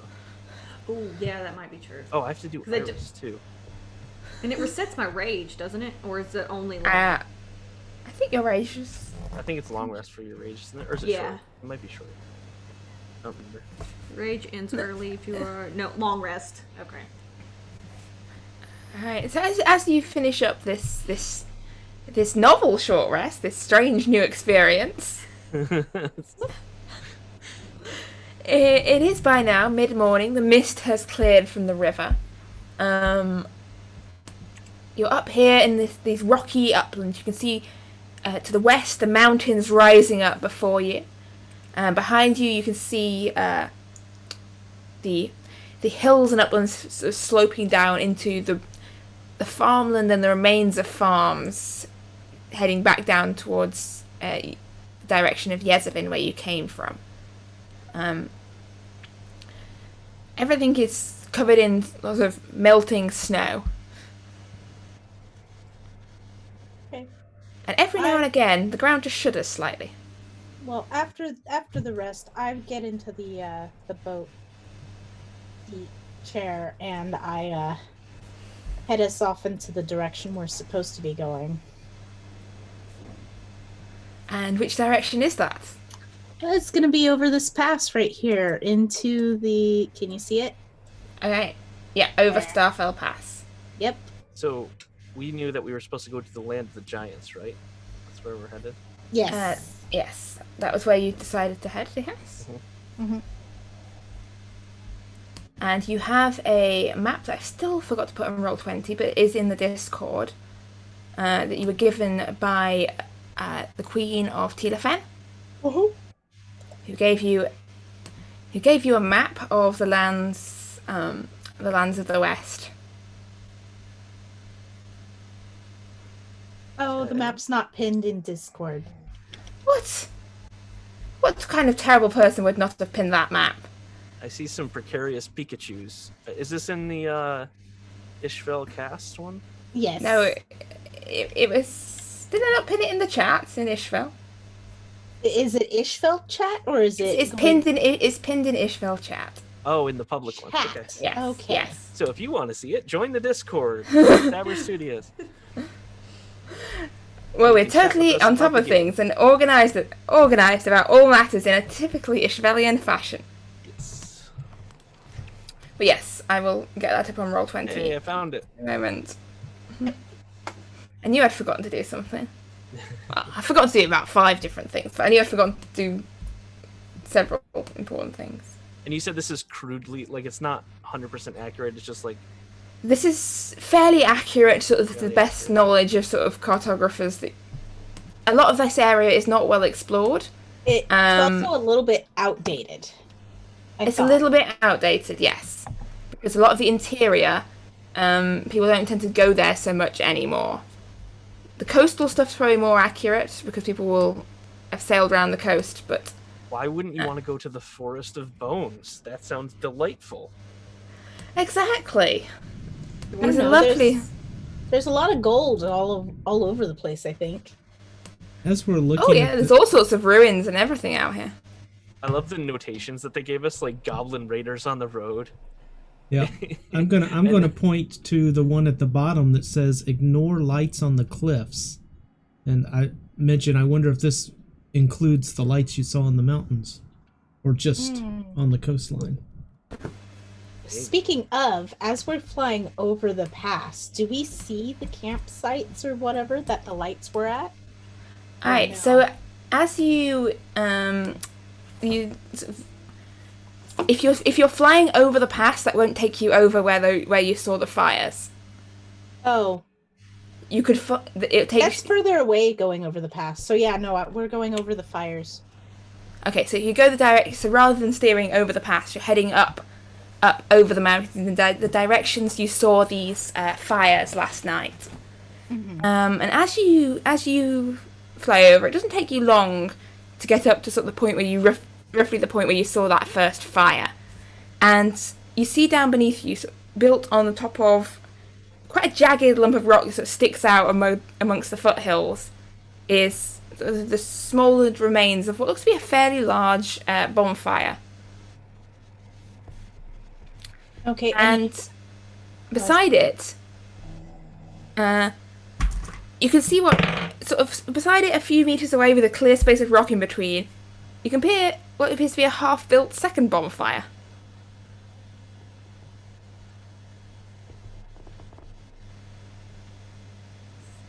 And I'd like you to make me a perception check, please, Aldous. Just trying to...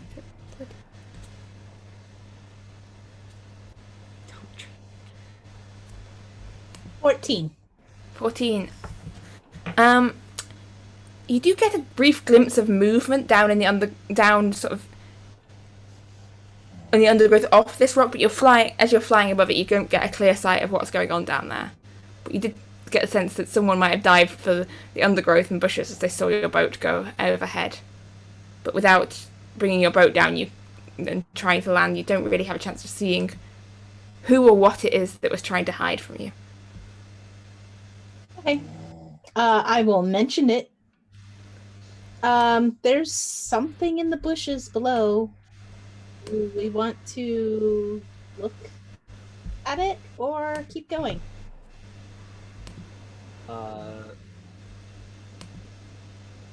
We killed the king. Torvald will take a look. Go look at it and see. I'll slow the boat so we're not flying past. Are you sort of like hovering now? Yeah, a little bit. Alright, maybe a perception check, Torvald. It's it's a choice whether you want to hover or just circle around. Hovering's probably a bit more difficult. Circling then. Yeah. Just doing the loop around this lump of rocks.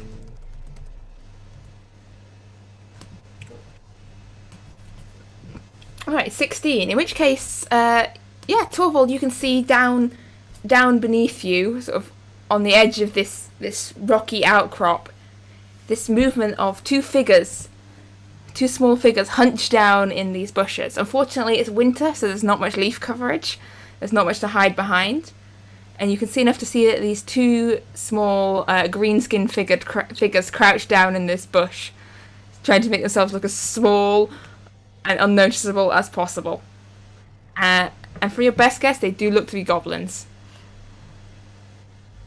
I don't think we should bug the goblins. It's not worth our time, honestly. Okay. And at that point, I will straighten out and continue heading in the direction we were originally going. Okay. So you sail up and over. You pass a couple more of these bonfires often with a second one sort of built beside them or in the process of being built. Looks like they're preparing for potentially lighting them again. And as you sail up and over, the air is getting colder now as you're rising up above these mountains. And as the boat heads up, the wind sort of buffets at this. I don't know if you actually have a sail on this boat, and if you do, I don't know if it actually does anything useful. There's a lot of questions that probably should have been asked long ago about. I mean, it could do something useful, but that would be if we weren't using it magically, like on the. Yeah. You know what I'm saying? You probably got the sail furled, or I don't know. I would imagine. Yes, because the wind resistance would probably not be helpful if you just got a sail up as you're flying this boat by magic against the wind. It'd be mostly for show if you're on the water to be like, yeah, we're just sailing. We are totally like it's normal. A boat. This is like a real person boat. Camouflage. There we go.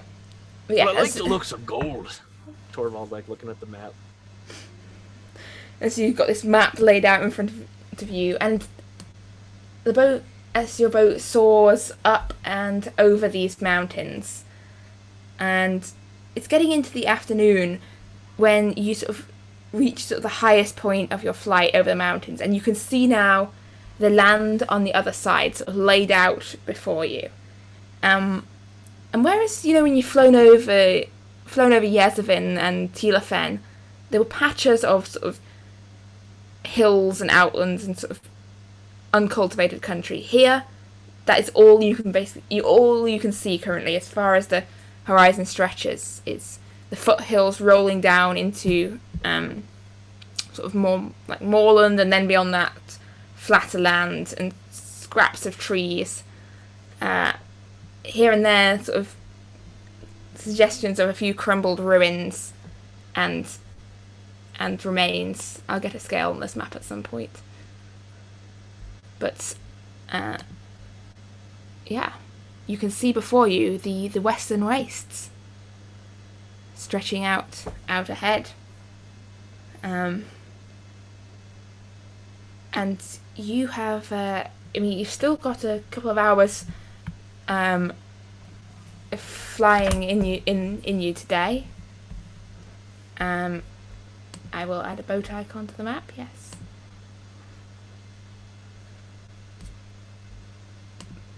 But other than generally west, I don't know if you had plans about what kind of route you actually wanted to take here. No, we had to go towards the giants, which look to be slightly north? There's frost giants to the north. Directly west is stone giants. Stone giants. Well, I like mostly peaceful. Mostly peaceful stone. I'm in for that. That's just past the dwarf ruins. We can stop there. Iron Mage Towers for a dare. Ooh, Ghost Queen. Feels like sounds home. interesting. Feel free to scribble on the map, by the way, if you ever plan routes and stuff. Like, it's generally very helpful, because otherwise people go, we go that way. Which way? Our boat looks so tiny. I would normally ask Ira at this point because, it's her scavenger hunt. So, Ira, which way are we going? Well, I got a sense of like a giant castle, and it's in the west, and I think generally go west and look for a big castle. It was on some mountains. Well, it says here Cloud Giant Fortress. Where's the Honestly, I don't really That's know. even further west. That's on the far side, yeah. How about we hit the stone giants first? And if they don't have what we're looking for, we can hit the cloud. Not literally. Okay. About to say, sure. Knowing you lot, that Just go destroy their culture and city. If it's not already destroyed. but Tam? Oh, I'm just waiting for the DM. She's looking at something. I didn't want her to... Sorry, I was looking at the map. It's on my other monitor. This is why I keep looking over at this side. Based on my relationships back home, would I have heard of Ironhaven by chance? Yes, you would have done. So you know that Ironhaven is sort of the far end of the extent of the trading routes that stretch all the way through the forests and through Isfjell, like the Goliath traders roam all the way across the north of the continent. And Ironhaven is quite a thriving port town, and they trade with generally with the orcs and other people of the west, and giants as well. It's possible if you're just wanting to gather information. Ironhaven's, I've at least heard of it. We'll find some giants there and trading routes. I know it's out of the way of where you wanted to go, but if you're wanting to gather information on these new lands, I just thought it might be a suggestion. Gathering information is good. Maybe they'll have an updated map. They might have even finished drawing all the trees. And Ira raises his hand and goes, the lady underneath Yazavin said my cousin had gone somewhere west. Adair, can you remember if she said where, or if she just said west? Honestly, I don't remember, DM. So if she did. No, I don't remember either. Just a moment. I don't think she did. But Sorry, check your notes.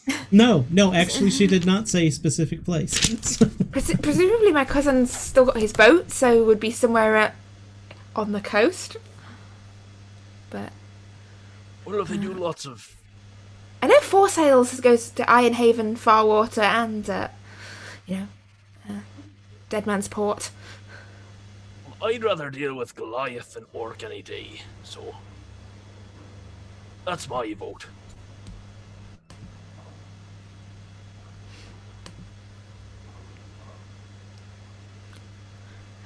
And it's only 50 feet away. we can be there in 6 seconds.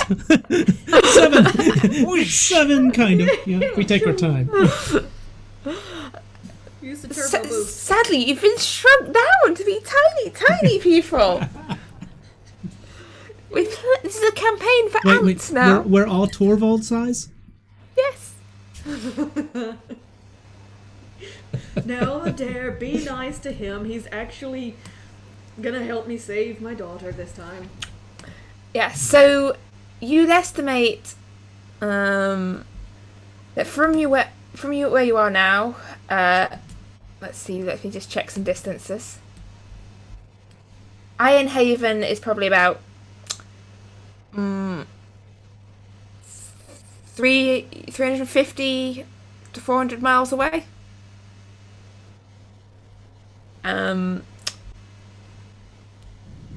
Farwater, probably about 500 miles away. And like the far end of the map, looking at the scale that's definitely included on this map, you just can't see it. It's an invisible scale. Like the Cloud Giant Fortress at the end of the map is probably about 900 or so, almost 900 miles away. Okay. But you can cover about 100 miles a day in your boat, I think. Well, if nothing else, we'll get a rest. A long one. Yeah. Well, we'll have to stop somewhere on the way because it's getting light. You said it was kind of like the afternoon, right? Yeah.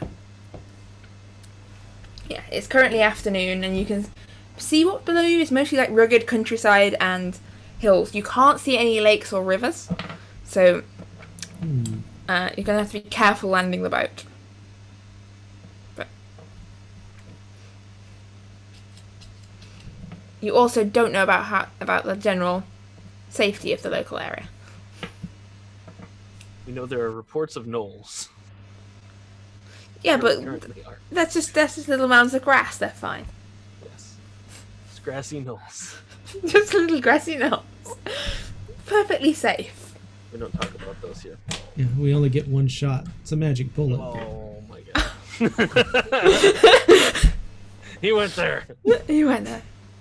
I live in Oh, you Dallas. think he How could lives I not? That was the worst thing about watching the second season of Umbrella Academy, is actually living here and realizing how much of it they did not film in Dallas and how much of it they film of Dealey Plaza as it is today, which is modified. And at one scene, they actually show the JFK Memorial in it. You mean they didn't invest in a time machine? Oh, like, CGI, man, CGI. Look, I only involved with the productions with the time machine. Anyway, do we yes. want to go to Cold Haven then and stop over there? And I mean, is that about 5,000 miles away, or is that like it looks like maybe 100, so we could get there in a day? Well, according to Pythagoras, Coldhaven's a bit over 100 miles away, so you'd be flying through the night into the next day to get there. Well, why don't we head towards Ironhaven and stop for the night? Somewhere before the Forest of Bones. Probably not there. That one Okay. sounds a little ominous. Okay, so do we want to... A Coldhaven looks like it might be a city or a fort or something. Do we want to stop there? Do we want to stop before there? Do we want to stop... What's this red dot? Red dots are unlabeled towns. No, whoever made this map didn't bother to give them names. Oh. Terrible, terrible Telefen map makers. So there's actually a town like right here then. It would suggest, yeah. I say we head north over these mountains and stop there for the night. Okay, would you like me to go as fast as we can? As long as we get there before nightfall, we'll be fine. And alive. And in one piece. Aye. Safely. Or nightfall and alive. Mm. Can't guarantee safely. What's in the air in here? Okay. In that case, I am going to kick up the speed. Turn the boat north towards where the map says Coldhaven is. And Okay. So So- Aldous is Zoom for everyone that can't see. It says Aldous still alive, and I just keep my head just keeps going. Her name is Aldous, and she's still alive. So thank you for that, Mama. Alright, so as you're still alive, as you turn the boat and you increase the speed. And as you increase the speed, this puts a strain both on you and on the boat's ability to maintain a nice, warm, cozy atmosphere. It can do it at normal speed. It doesn't do so well we at... have plenty of pelt on the boat At- now. And we're resistant to cold anyway. Yes. Yeah. Until the end of today, I think it was. Yes. Okay, so I'm kicking up the speed. I don't care if it gets colder or warm or whatever. And that Well, as you kick up the speed, everyone make me a Constitution saving throw. You've got advantage if you cover yourselves in wolf pelts. I am definitely covering myself. Bundle up. Give me some of that Wait. blanket. Was it Constitution Saving. save? So everyone gets a +2 as well for being close to. You just huddle around Ira. At 22. 22? 22. Wait, what? Constitution, right? Yeah. Oh, I have to roll for Ira too, don't I? Plus 3, and then what's the More than added that. stuff? Just Constitution modifier and a +2 for being around Ira. 9 plus 3 plus 2, so that's 14. with advantage. That's sad. Oh wait, with advantage. I didn't hear that. Yeah, you said you were pelting up. That's worse. That was a Oh 13. no. So with advantage. So, yeah, this biting cold as the boat picks up speed. Aldous, you will take another level of exhaustion. That's fine. Oh, she wouldn't have had advantage because she had disadvantage. Plus advantage, so it would have been neutral. Oh well. But, yeah, sort of teeth chattering as you're trying to sort of keep the boat on course, keep it on target as you turn north, sort of zooming through the air, the land scudding away beneath you, and as the sun starts to set, you've sailed over the sort of branch arm of the mountains. You can see the land beneath, more sort of outlands stretching off into the distance where you can see the line of the edge of the forest. But by now, Aldous, the boat, like, it's been a long day, it's really cold, it's hard to keep your eyes over you. You sort of get the moment where the boat sort of starts to drift down, it's like, whoop, up again. The boat sort of Hey, starts drifting somebody- slow to the mountain. Somebody, I'm starting to fall asleep. Easy now. Adair will walk over and chip the icicles off of her, and Torvald's gonna walk over and go, Thunder will guide you, and cast guidance. Okay. You're kind of shocked awake. Just in case. Shocked awake, so I'll be awake for another hour. Like, ooh, tingly. we've tried the switching person in flight before, but we had a lot more altitude. Yeah, you don't currently have a lot more altitude, and the sun is going down. You can't see. Yes. Oh, I was Adair? just going to say, can I see a good place to land? Yeah. You can see sort of grass and shrub. No lakes or rivers here. There's a few small streams, but none big enough to land your boat in. So you're landing on the ground. I cast Conjure Water 4 times and make 40 gallons of water. Hey, you made a bathtub.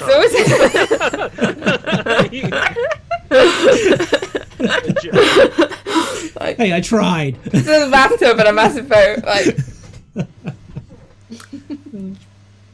job Alright. done. Does Job's done. anybody see a good place to land? And anything smooth? An acceptable, I mean- non-bad place to land. There's acceptable. It's grass essentially is your best option here. Grass or That's fine. trying to land in Okay. some bushes. No, I'll land in the grass so that we can see everything that's around us. And I'll put us down. I'll slow first, and then I'll set us down gently. All right. In which case, I would like you to make a check with. I think it's charisma's your spellcasting one, so I'd like you to make me a Yes. charisma check, please. And I believe this will be at disadvantage.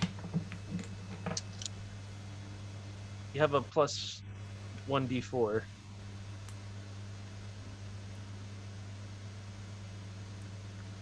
You got some guidance. So that's a 8. You hear the boat crunch as it hits the ground. And you see splinters of wood from where turns out this long grass was hiding quite a large rock, which is now currently jutting up through the bottom of your boat. Oh no. And now the boat kind of settles down on this rock and then lists slightly to one side and falls still. The energy to move this. It's okay, the rock's keeping us from tipping over. We'll be fine. How are we gonna fix this?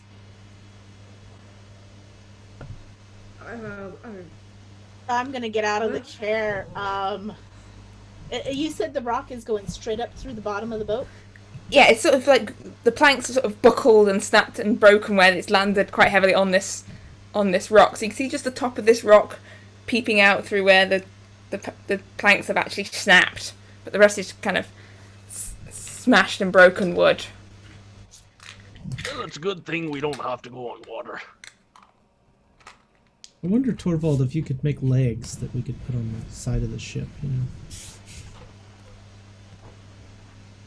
You're the engineering making kind of person. Actually, that's a really good idea. I'll see what I can do. And But it's nighttime, right, though? The sun's going down. Yeah. Tomorrow. sun's going down, Sun's getting real low. and I'll Maybe I'll have some new powers in the morning. gonna fall asleep. Pretty much where she is at. She's not gonna eat anything or whatever. She's just gonna curl up and pass out. Alright, so Aldous curled up and asleep. Ira seems to have sort of fallen asleep against the side of the boat as you're flying along, staring out into the sky. Stirred slightly when the boat crashed, but then it's gone back to sleep.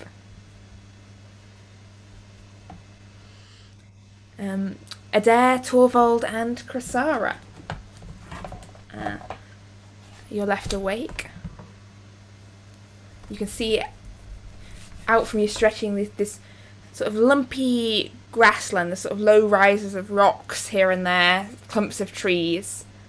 And the sun has gone down now. It's just all pretty much utter blackness. You can see the stars above, but there's no sign of any sort of lights of any sort of village or encampment. It's just dark. Utter blackness. Well, we should probably get some rest. Who'd like first watch? I can take it.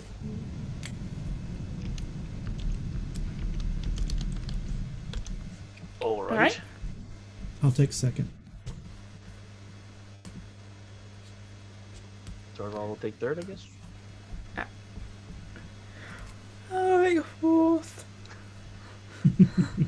or eldest can do it.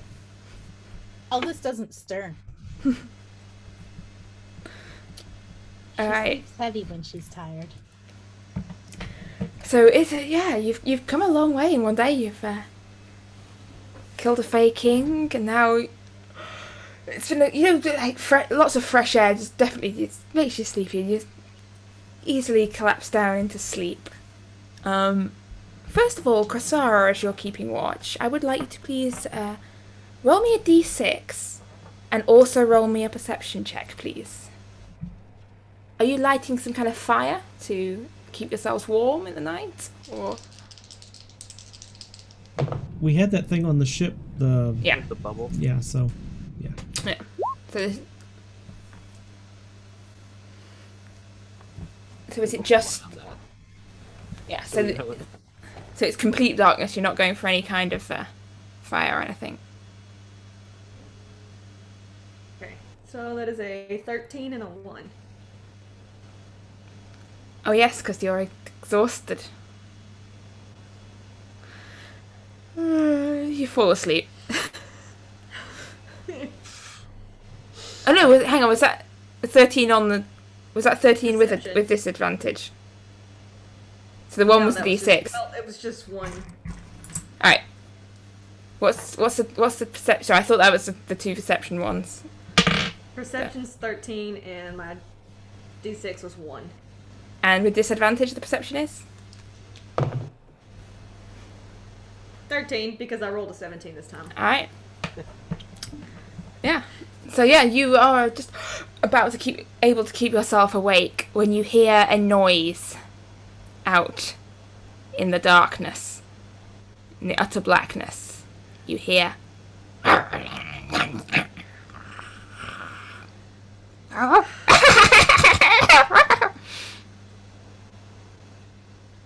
something along those lines. You do an excellent Knoll. That's my guess. That sounded Knoll-y to me. And if it was, bravo. Holy no! I could identify it. That's almost more creepy than the slurping. Almost.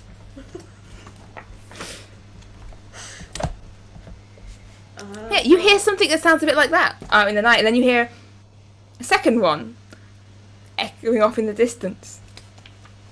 I'm gonna draw my bow and walk to the edge of the ship where I heard it, and I'll Torvald, Adair. Aye. I heard something incredibly creepy out there. All right. Torvald will kind of get up and pick up his shield. It's still sleepy. Adair, turn it into something and get ready to protect us.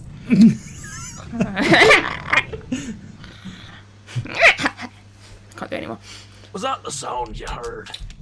That was the sound that I heard. Sort of echo around, things sort of circling around where your boat is positioned. Torvald's gonna clear his eyes and kind of look out and see if he can see anything. Make me a perception check, please. 26. Yes, you can clearly see, sort of, for a moment, sort of against the starlight, and I think we've still got fairly good moonlight. I think we were And on I a have dark vision. yes, and you've got dark vision. I was just elaborating on. You can see these three forms circling round where you are. They're currently about about 100 feet or so from your boat, but they seem to be circling closer, sort of prowling round through the undergrowth. And they are humanoid, or in shape, but there's something distorted about them. They're sort of hunched over, more bestial, more animal-like in the way they sort of crouch and prowl around. And they don't appear to be carrying weapons, but they do seem unfriendly. Would we attack them? Torvald's gonna just say, "I'd stay back if I were you." And then, he's gonna cast Thaumaturgy and make this like rolling, like thunder crack, like just a crack of lightning, just like thunders. All right, make me an intimidation check, please. And I think you may be at disadvantage with this. I can't remember if you were exhausted or I not. was not. That was the only one who Oh passed no, that check. you are not. You're the only one here who is. But I did roll a 6. They are definitely padding closer. They don't seem bothered. You don't seem to have scared them.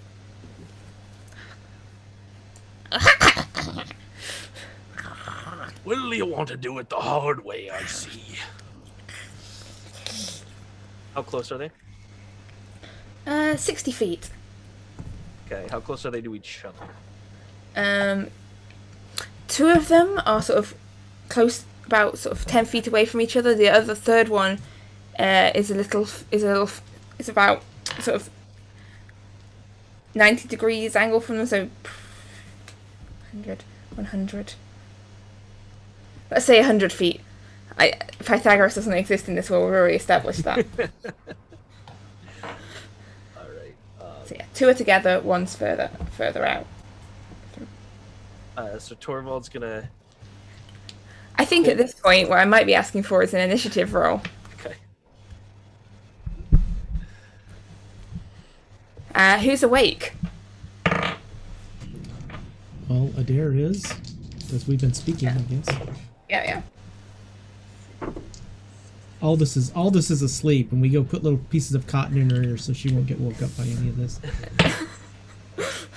Aww. I don't know if Ira's awake. Oh, or not. you What do can wanna wake do her with up. Wake her up. Let's see what she does in her sleep-addled brain.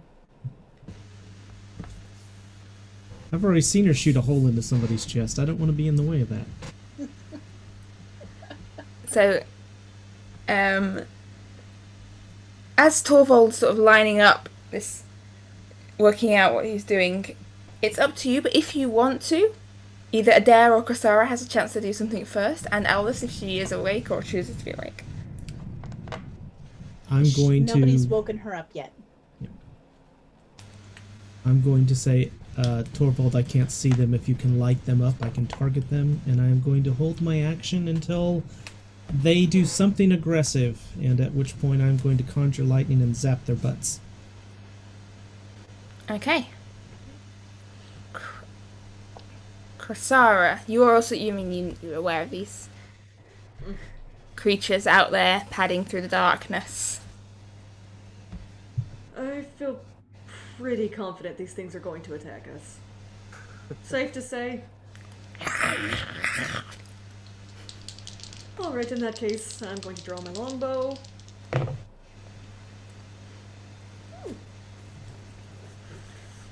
Do you have any form of dark vision? In which case, this will be at disadvantage then.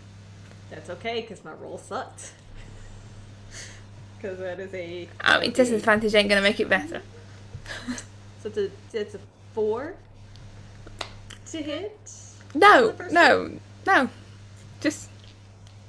Okay. Your arrow hits something in the dark. but you're not really sure where it went. Okay, so that's a nat 20, but since it's a disadvantage, it's an 18. That's a dirty 20 because I still get.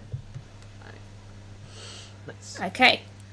So you hear a yelp sound off in the dark. What's the damage on that? That is a Should be higher than that, by the way. But not that it matters. But 18. you should get more than a +2 to your rolls on a bow because your dexterity is +2, and then you get proficiency.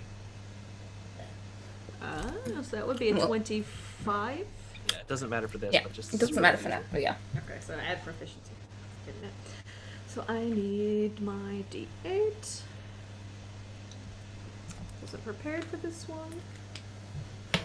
Always be prepared for no attacks. Okay, so that is. They a were 5 gnolls. I was right. I mean, That is 5 damage. could be anything. Alright, you hit something off in the dark, and the one you hit comes bounding forwards on all fours, and closes half the distance between it and the boat. So it's now about 30 feet out. This is the one on its own. But before it actually no, it's gonna dash. It dashes right up to the boat, but it can't do anything else. As you see this shape come looming out of the dark. This sharp, more full of sharp teeth. This long, elongated hyena-like face, and it's blind. It appears to be blind in one eye, and it has these sharp claws, and is dressed in sort of ragged remains of armor. It looks half starved, and to you probably look quite tasty. I would consider that an aggressive stance, and Yes. Yes. so while he's still I'll take about a good 10 feet away from the boat, I'm going to conjure lightning. Thunderer! Do what Torvald usually does.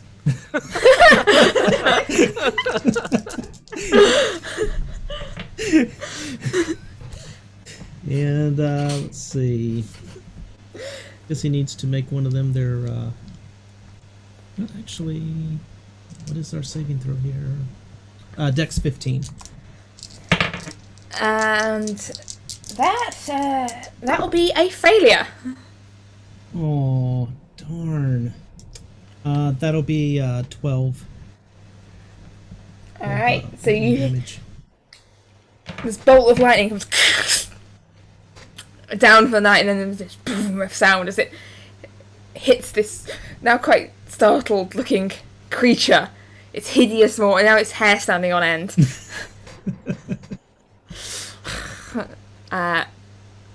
It's up to you if that wakes you or not, Aldous. But Yeah, sure, it wakes me. so yeah.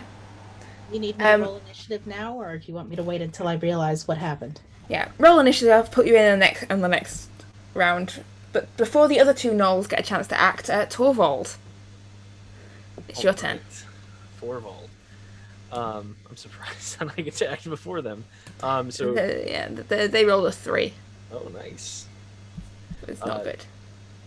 So you said they're right next to each other, 60 feet away? Yeah, those two are 60 feet away, right next to each other, and there's one right up at the boat, snapping and snarling. Okay, and so Torvald's gonna shoot his hand up into the air, and you just see this big storm start to form, and then he's gonna call lightning bolts right there. I mean, Since I already made a storm, does he get an advantage for a storm already existing?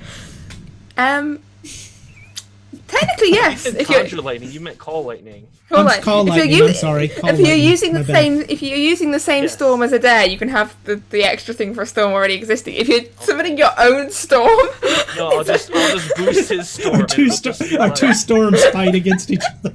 you can see this Stop. this line in the sky where there's one storm and another storm.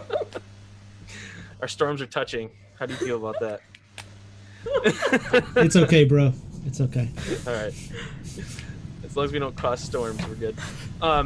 So then it'll call down a bolt of lightning right there in between the two of them. And you'll notice that, like, as the bolt flies down, 2 other bolts just fly out and kind of join with it, and then it just surges down as I will channel Divinity to max out the damage at 40. Lightning Okay. I was trying to turn the light on, but I can't find the switch. That's a failure, and that's 2 failures. So 40 lightning damage each. Okay, you see, you know that sort of cartoon special effect where lightning hits something and you briefly see the skeleton inside of it? You see this brief sort of outline and jagged sparks and light of this sort of skeletal gnoll form with like spiked up hair, and then there's just this smoking, smouldering remains of those 2 gnolls. Nice. Nice. Show off. And Adair, there is still one gnoll just clawing its way on board onto your boat. But Torvald has thinned the pack. I'm gonna zap the one climbing on the boat. Hope nobody else is within 5 feet of him at this point. And that will be a Dex 15. That is a success from this gnoll. Look, I'm calling this one Lucky Gnoll. Well, and darn, then he's only going... I'm assuming... I'm not even going to ask if I get advantage from my storm now that Torvald has added his storm.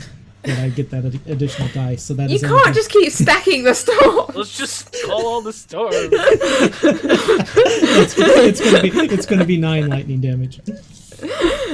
Otherwise, you're just all going to like die and come back as storm sorcerers, just like a circle.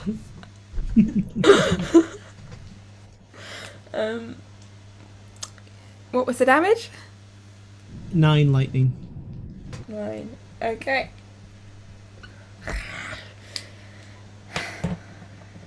This gnoll definitely looks... Seeing it... Having now seen the outlines of the other 2 off in the dark, this one does seem bigger. This one that's up clawing its way onto your boat. And... Krasara. So There's a gnoll on your boat. What would you like to do? Yes. That's all I needed. That's all I needed. It's got very fluffy hair as well at this point. That is 2 nat 20s because I get to roll with advantage. But if I add my proficiency and crap I'm supposed to add to them, those are both 25s. Well, to hit. look, you don't need more than a natural 20. 2 natural 20s is showing off. That hits. Roll twice the dice. So I need, because I get 2d6. I didn't call out for the fire, so I don't get to do my fire damage. It was a bonus action. Yeah, it's too late. But it's okay. Because I still get 4d6. 10, 18, 19, 20, 21 damage. For the first attack. It's still standing, but it's sort of starting to step backwards now. Like, it's weighing up the dinner or death. Like... 19, so that is a 19 to hit for my second attack. That will hit. That is 6, 7, 8, 9, 10. I mean, that is 12 more damage. Okay.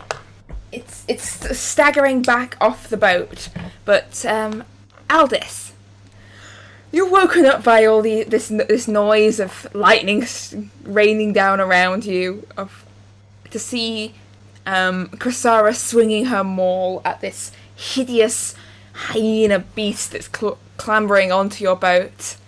What would you like to do? My Eldritch. I'm half asleep. I don't know what's going on, but my people are fighting. I'm Should still we in duck? exhaustion, right? So that's with disadvantage. If Or- you've got 2 levels of exhaustion, right? I think the second level is I think that's disadvantage on attacks, I believe. I don't remember.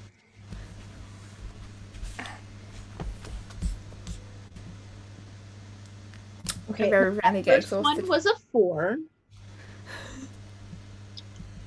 And the second one? and the second one is an 8, but it's +7 to attack for both of those, so that's 15 and an 11. Okay, so the 11, one goes sort of flying wild up into the night in this glittery flare, and the second one hits this creature as it's backing away from Krasara. Roll some damage. Okay. Oh no, it shouldn't even have disadvantage. That was Oh, if it was mixing up. well, I think Would the first one have hit as well? The first one was a 14. That would have hit as well. Yes. Okay, so I was getting my order of exhaustion levels mixed up. Apologies. thank you. I will hand in my DM card now. No. This is the end. I can't go on after making such a mistake. So it was I just rolled a simple mistake. a 7 and a 7, +4 on both, so that's 22. Okay, so Aldish, you sort of just blearily wake up from sleep. The rest of you sort of see. Well, Aldous, what do they see as you sit up and destroy this creature? I sit up, I move my hair out of my face because the braids are not in right now. And I'm going to say, what is happening? And then you'll see like a shoe motion or something like that, and 2 sparkling balls come out of her hand, and they start to get a little bit bigger, and then they swirl around each other and hit the knoll. And is he still on the boat at that point? He was stepping backwards off the boat at this point, but as it hits, it's essentially vaporized. It's just fragments of gnoll scattered backwards away from you. And then I lay back down and cover myself with whatever blanket I've got. Probably a bit of dead wolf.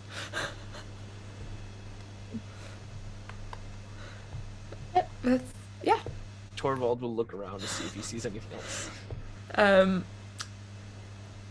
Apart from the fact there's now a thunderstorm above you, the night seems quiet. You don't hear any more chattering gnolls. Anything else, Torvald? Oh, you don't see anything.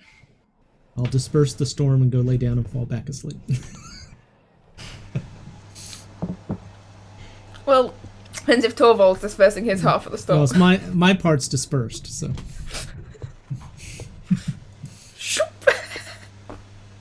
Half the sky clears. Well, you finished quick. Torvald will dismiss his storm as well, and You were then using my storm. lie back down. With our powers combined, lightning and lightning. Wonderful More lightning. powers. It means diversify your powers. It's just Why? Hey, It seemed to work. I think I'm it worked pretty I'm damn a well. tempest cleric. yeah. I see no reason to diversify. No, lightning solves everything. Tis But, is like lightning resistant monsters. The day you meet one of those, Torvald, will be a terrifying day. Hey, I have other tricks. That's not my only damage type. Psychic and lightning resistant. Okay.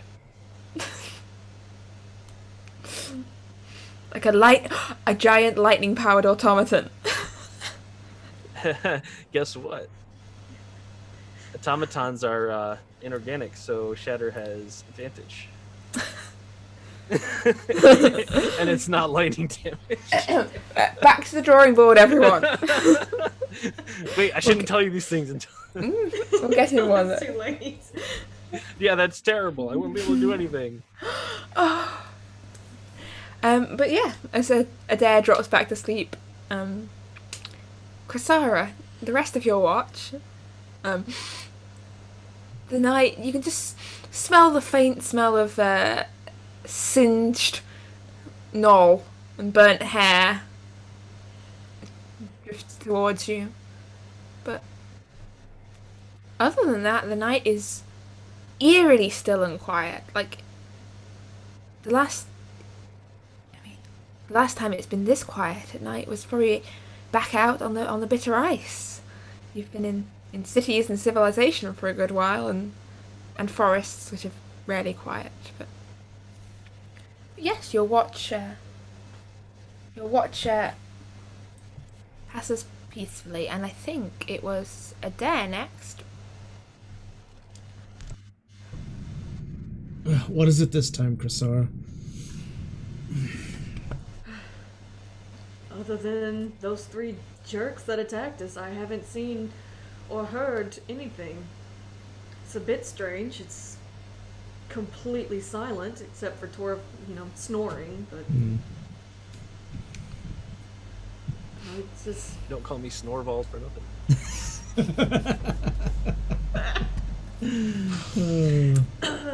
So, other than that, not much. Just be safe, wake us if anything happens, and I'm going to sleep. Alright, and I will start my watch. Alright, I'd like you to please roll me a d6 and a perception check, I believe, at disadvantage. I'm so tired. It's late. Sorry guys.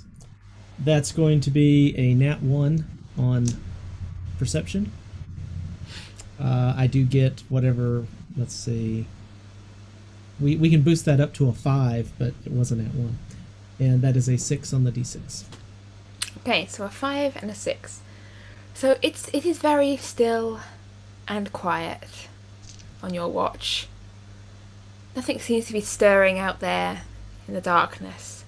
In fact, it's so still and quiet that you find yourself sort of starting to doze off and have to, like, pinch yourself a few times to stay awake. But you do not succeed, and you find yourself sort of drifting asleep and falling down into strange dreams. You dream as though you're sort of sinking down into the earth itself, sort of down beneath the grass and the earth, down to the rocks below. And as you do, you can see the rocks twisting and moving beneath the ground. You see these fine lines of greenish crystal, and this ba-dum, ba-dum, ba-dum of a heartbeat beneath the earth. And then you suddenly find yourself within the dream, awoken and energized as you hear many voices calling out from above you. Like blood feeding down into you, people crying out for you to wake, and then there's this sudden sharp burst of cold and energy that floods down into you, and you feel energized and awoken. And sort of in this dream you see the ground crack and tremble as this clawed hand rises up from the ground, and you get a sense of something pulling itself out of the earth. And then you sort of wake with a start to realise that you've drifted off on watch a bit there. Alright. And realizing I drifted asleep, I'm going to take my hat off and say, Love Badger. And I'm going A little rat drops out. I'm going to have a conversation with my rat friend and tell him if I fall asleep, he's to wake me up. Okay. And yeah, the rest of your watch, every time you find yourself drifting off, you get a little nip from this rat. Eric has the coolest dreams. They're so happy, too. They're also happy and heartwarming, to say the least, yes. Well, speaking of dreams, Adair is not the only one having lovely restful dreams this night. As Aldous, as you fall back to sleep from your brief moment of high excitement, you sink back into the dream you had been in before, and you're back seated at a table, and across from you sits the Queen in the mirrors, your patron, and you recognise where you are this time. You are seated in her court. You can see the crystal rising up around her, the people trapped within them, screaming out in agony. It's less pretty than you remember the dreams being before. But she's sat across the table from you, pours you a cup of tea, offers it across and goes, "So, I hear the king is dead. Long live the queen." Yes. It was a little unexpected. I thought he was going to run away, but he killed Sindri, and I got angry, and I hit him with... "Oh, don't worry, you'll be able to get Sindri back." And she sort of reaches down to the ground beside her and pops this cat, which you recognise as Sindri, up on her lap. "Sindri's here for now. You can have her back anytime you like. Just need to make the appropriate offerings, and Sindri can be yours again." Yes, I still have the ritual. I saved it in the book. So I will... Very good. Ensure that I have all of my requirements for that. I'll be recasting for that. Sindri, do you have a preference on what you would like to be? Do you want to continue being a cat, or would you like to have wings? And Sindri opens his mouth to talk, and the queen goes, The choice is yours, dear. Sindri is merely a servant of mine, a servant of yours. What she wants doesn't really matter. Does it, Sindri?" Good. Okay. Look, she earned this punishment. She's still got a few years to serve out.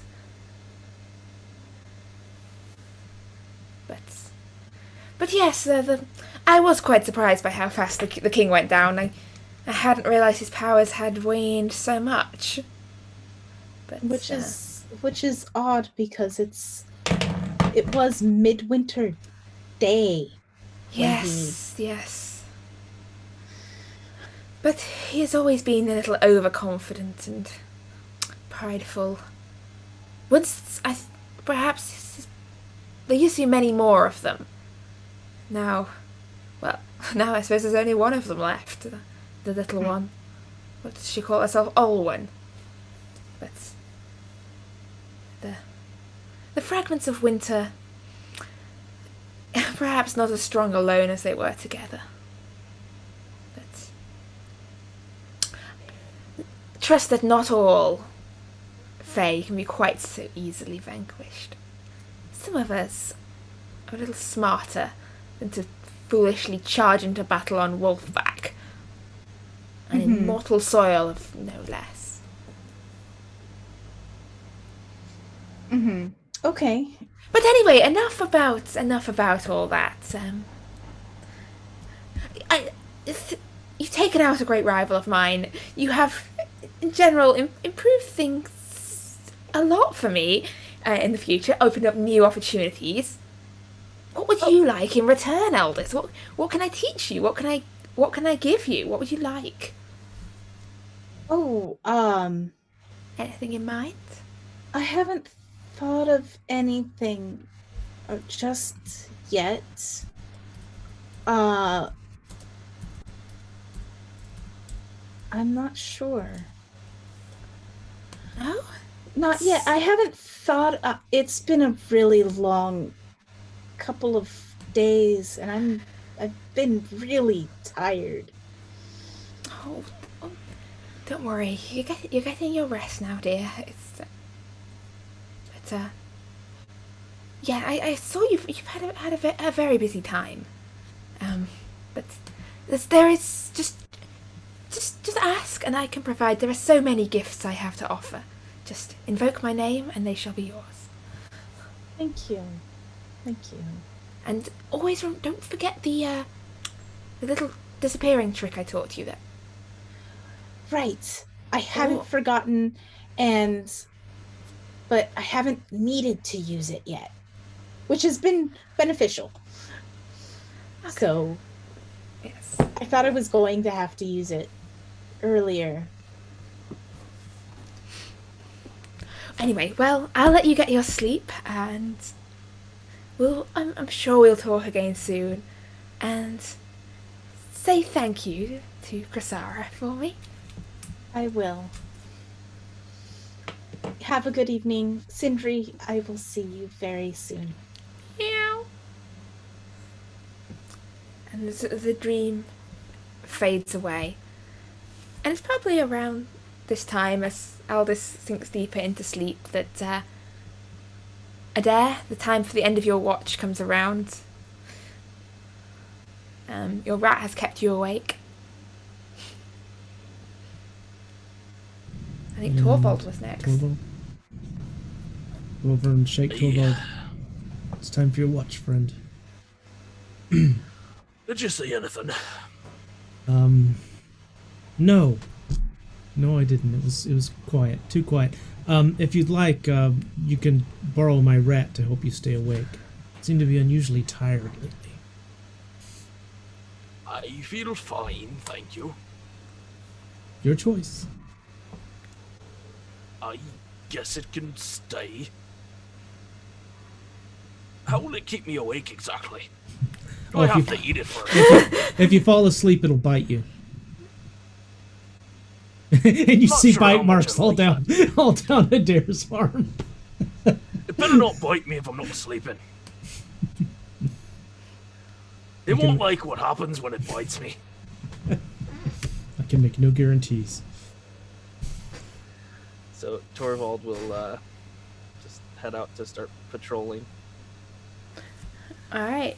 And then he'll also go, Thunder, help me on my watch. And he'll kind of hold his hand on his chest and cast guidance. And he'll keep praying while he's on watch. Make me your perception check. Roll me a d6 as well, please. Okay. See how your look holds out. Let's see what we can do here. Important to choose the right d20. The correct one. So it's a 19 on the die, so it's going to be 27 for the perception. Alright. 5 on the... So eagle-eyed Torvald strikes again, scanning the night with practiced precision.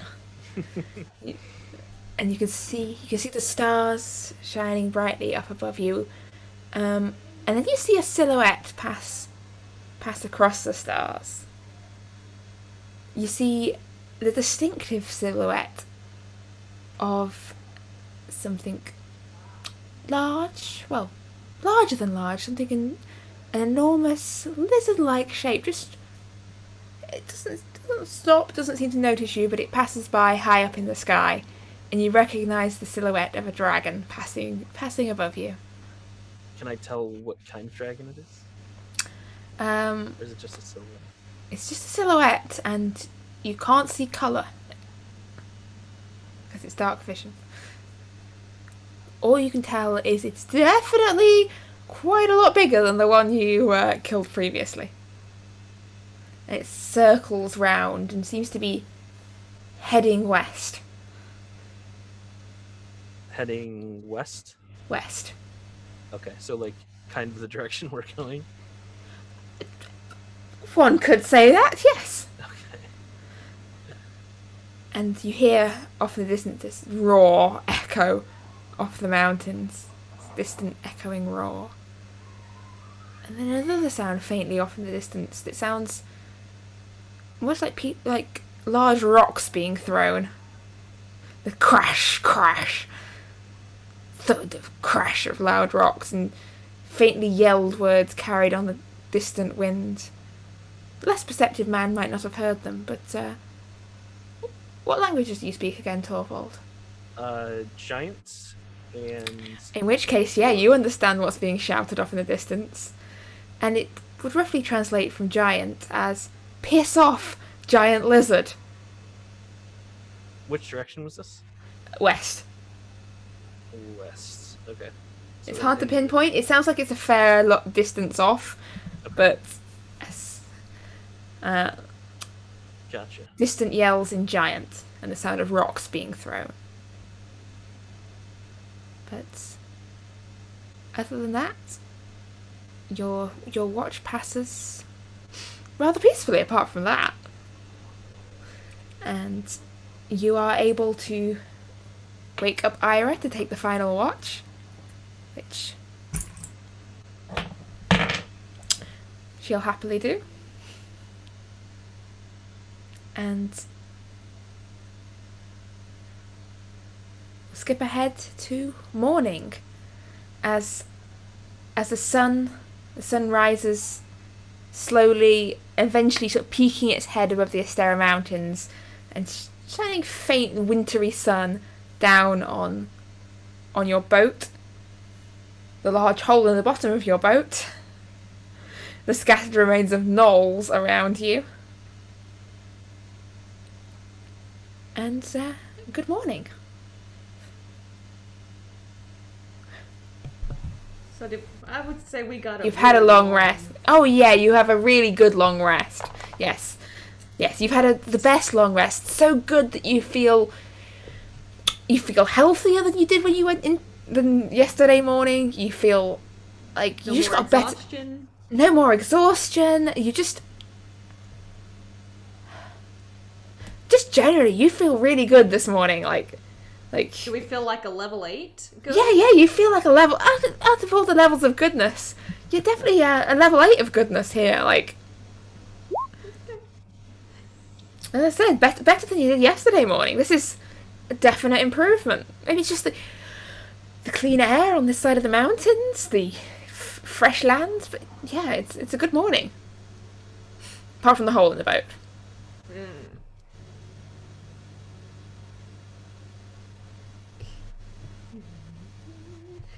Well, I happened to see a dragon last night, so that's something. Oh, fun. It was very large. Much larger than the one we came with. I don't think I can fly today, but I think we need to fix this first.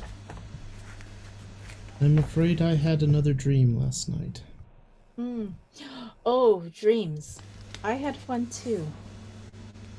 Did One yours of the prophetic include? kind. Did yours include giant creatures, destruction, and death? No, it was a visit from my patron. And she gave me some news.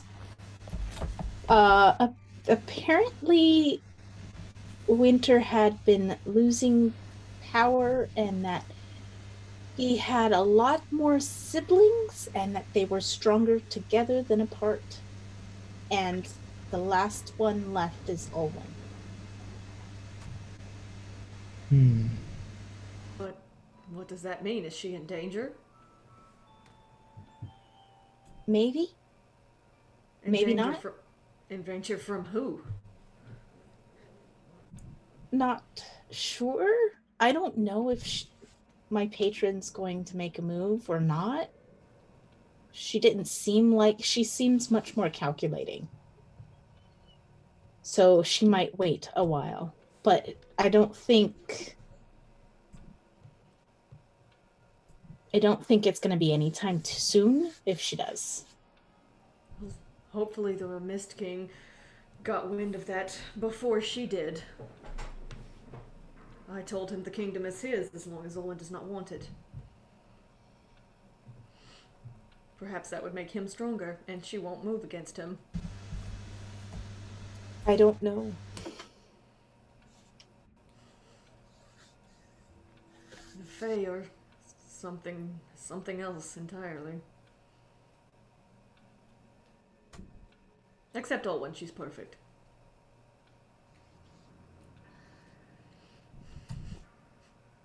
I'm gonna let that one go. Thank you.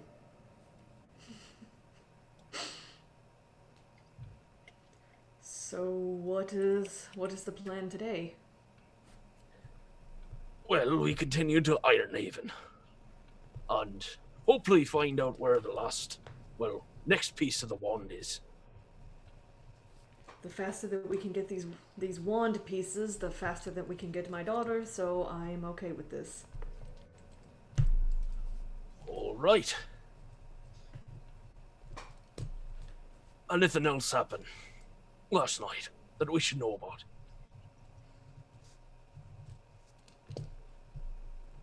Not on my part. Did anyone else see anything? I slept the whole time. My watch was really quiet. Except for that time you exploded. No. It was a good shot. It probably almost felt like part of the dream during the night, the incident with the gnolls, until you woke up in the morning and saw, oh, they were actual gnolls. That wasn't just a... You know when you wake up during the night and you think it's a dream? Yes, yes. Wait, so I actually... I thought that was part of the dream. No. Did I point at the one that did I do that? Did I do that?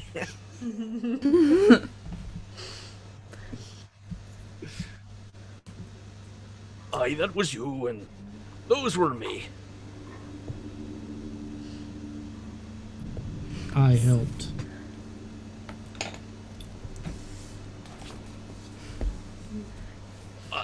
You helped the one that Aldous killed. Aye. Softened him up for her. Wait, no, didn't Crisara... I thought I saw Crisara hitting one. Oh, I did. Oh, I was asleep. I should eat something and then go back to sleep. I'm still very tired. Somebody else can fly today. Wait, no, we need to fix this first. I can fly if needed. I think. The last time I turned into a chair, I'm not really ever going to fly this thing. Thank you, Ira. I guess we'll take a look and see if we can fix this. I'll help look for all the pieces that are missing. I'm going to start slowly, meticulously searching for any splinters that might have come off of the boat. I mean, mostly all there. You think, unless like it's not that it's like sent pieces flying. It's mostly still semi-attached. Oh, How big okay. is the hole that it caused? Can we tell? Like a foot? A yard? Yard? Hang on. I don't know how long a yard is. I don't know what a yard is. 30. Roughly a meter. Yeah, let's say a meter. A meter. Okay. This glorious measure. Meter and a yard are very close. Very close. A meter's like 3 feet. Why not just use meters? Why not use feet?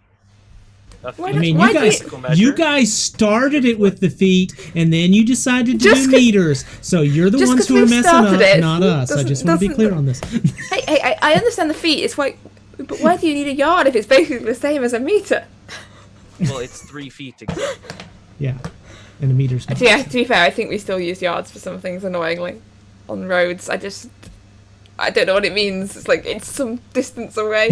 A yard is a meter, baby. So Okay. Alright. So... Yeah, it's about a meter. So... It's busted through the bottom of the boat? Yes. And then through the deck, or no? There wasn't there's no floor in between, so it's the bottom of the boat is the deck, kind of, Yeah. sort of. It's like, Yeah. the same piece.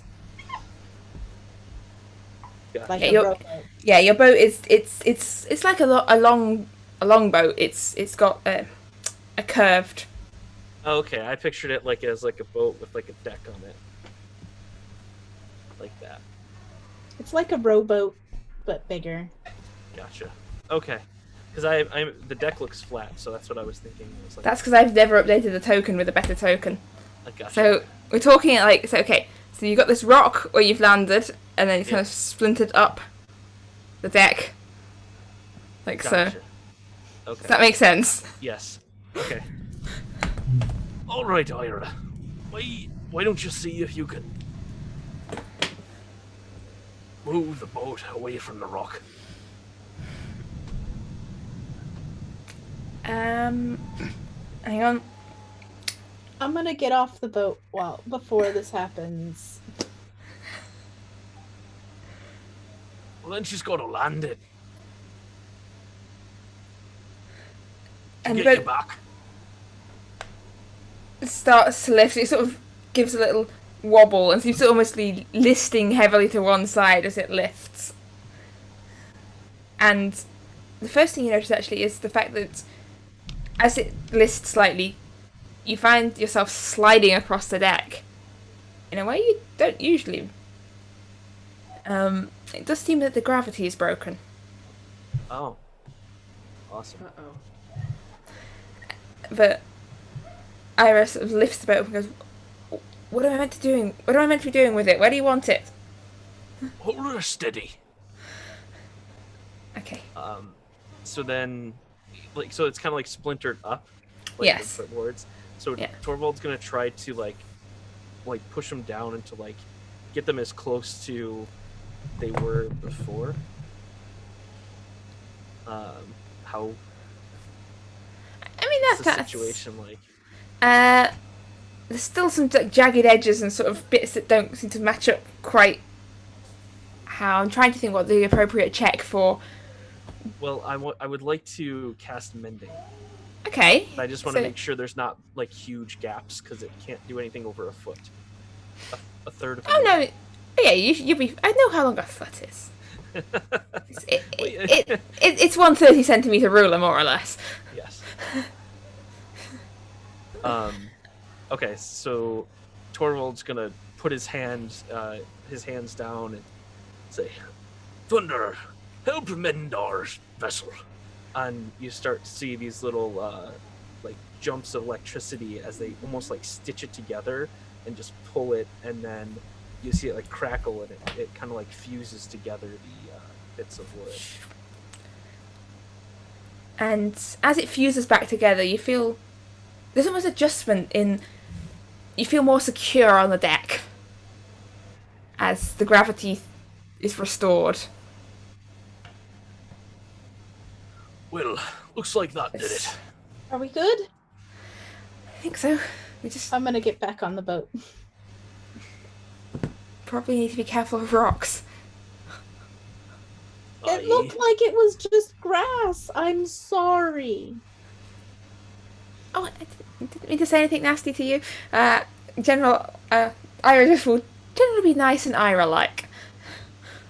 I'm not good at my Ira impression, but... You just have to talk really fast and over. I don't think I can really talk that fast. Okay, so what happened is, I think you landed on a rock, and what happened is when you landed on the rock, it went to the bottom of the boat. Yes. Yeah, I'm gonna just go sit over here now. But, Well, look, you were tired. It's all right. yes, Ira is happy to fly the boat, but the question is, where do you say she was flying it? So, weren't we heading towards Coldhaven? Ironhaven. We were, but Ironhaven, but we were going towards Coldhaven first, weren't we? No, because it was going to take too long to get there. So we just went in the direction of Ironhaven and stopped on the way. Okay. So Ironhaven or Coldhaven? Ironhaven's about 3 days flight away. Coldhaven's about 1 day flight away. And 3 we will days. have to, yeah, and we will have to land in the Forest of Bones. Why will we have to land in the forest The bones. Can we not just sail over the top of it? Because it's going to take 3 days. 3 days. That sounds like a bad idea. Aye. Maybe they're nice bones? Well, the Yeah, note I here doubt says it. stay on the path, so I doubt it. Mm-mm. So Coldhaven and follow the path to Ironhaven. Or we'll go to this town here. And he'll point on the map to this little dot. Oh, next to the okay. forest. That sounds reasonable, unless there's something exciting and like gold and stuff in Coldhaven. Well, it's called Coldhaven, not Goldhaven. Coldhaven. I'm trying to think how much you might have picked up about Coldhaven whilst in Yezavin. I'd say you'd know enough to know that Coldhaven is technically in Tilafen.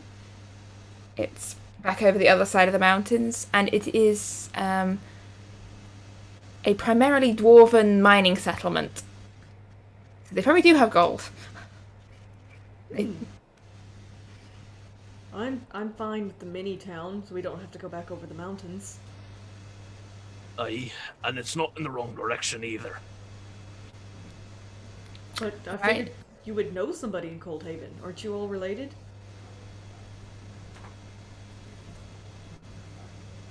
He just Silence stares at stretches across the boat. you. He just stares at you. It was a joke. Lighten up. Anyway. Ira, if you would, please. And the Cloud Maiden rises up and turns northwards. And you're flying over over more forest than was sort of indicated on your version of the map. You realise you're possibly already flying over the Forest of Bones, and that maybe it's grown since this map was drawn, or the map makers simply just got bored of drawing trees. One can never know. But I'd like to roll an insight check so I can do a mixture of the two. But yes, as the boat heads over you can see the forest below, a mixture of the coniferous forest with patches of bare branches beneath, of like mixed temperate woodland into. I'll stop talking about trees. No Seems one like a wants to- subject that's very dear to you somehow. And here behind me we have a tree. While we're flying, since I'm not the one flying, I'm going to check out the wolf pelts, clean them, a lot better than when we first harvested them, and see if there's any qualities about it that's beneficial, like, I don't know, added cold resistance, like the dragon skin we had, or It will offer protection from cold weather and sort of the effects of exhaustion endured by cold. So if you were to go out, hiking through snow and ice, you'd be safe, wrapped up nicely in this big, fluffy, thick wolf pelts. Okay, is that related to the skin or the fur? Because if I can take some of that fur and weave it into blankets or cloaks, it's more sort of related to the skin and the fur together, like the hide, the way it, like, essentially is a thick, warm, protective pelt. Okay. I'm not as good with fur as I am with trees, so I can't tell you what it is. Alright. Just a note, by the way, that your protection from the Ice Maiden, your God-given cold resistance, has now faded.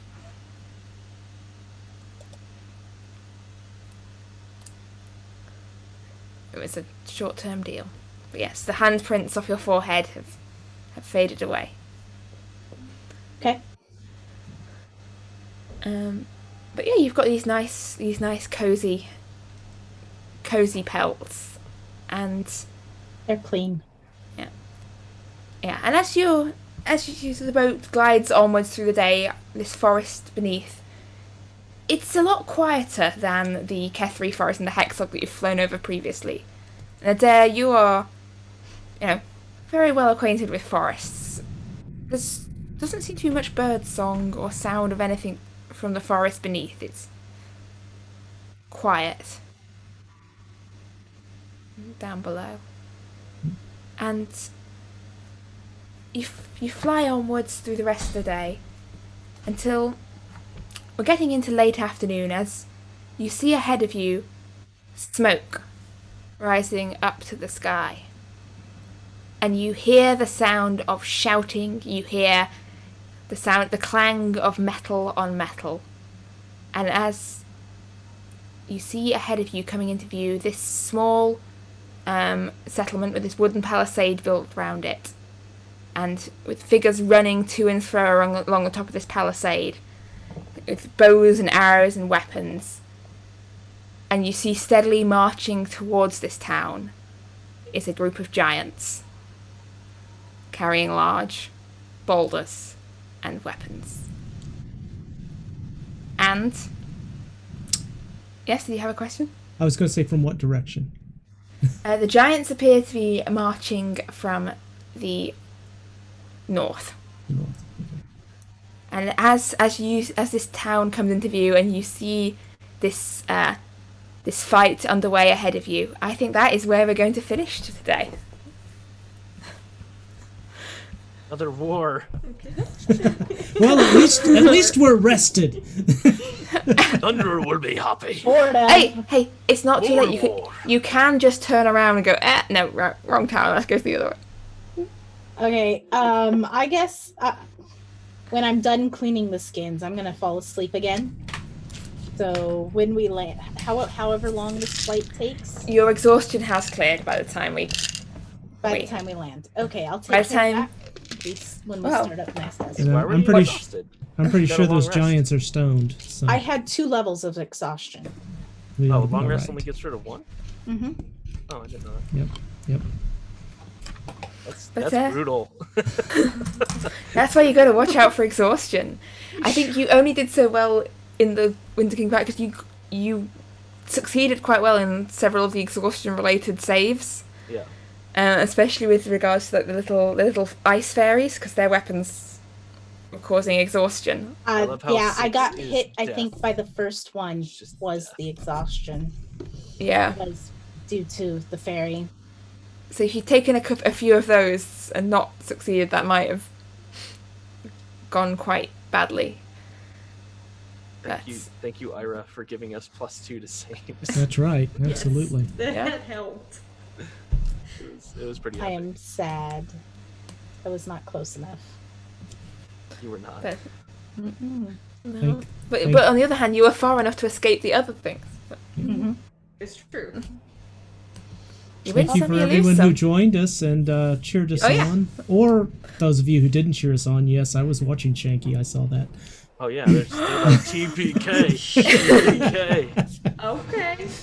Sadly, I remember was that. not Yeah, in I the see. chat today. Hey, I'll get them a TPK. I'll get a TPK one day. Yeah, That Boogaloo.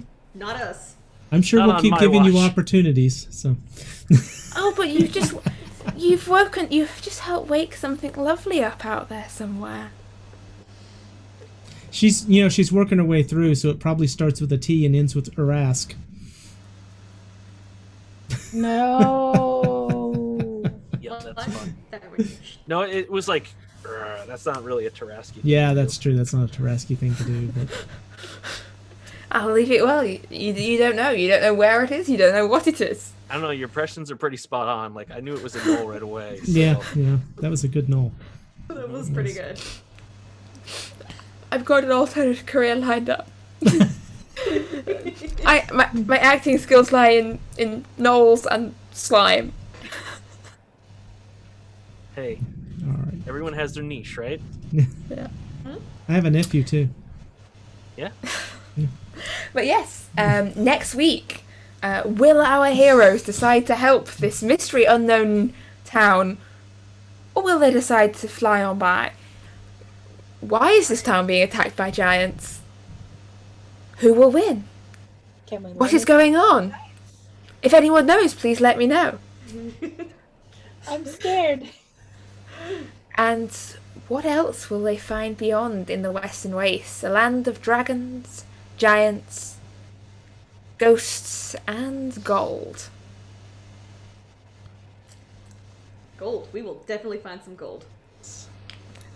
Find out next week on Isfjell. Right. Good With that, night. we ready? All right. Thanks, everybody. I've probably forgotten something important.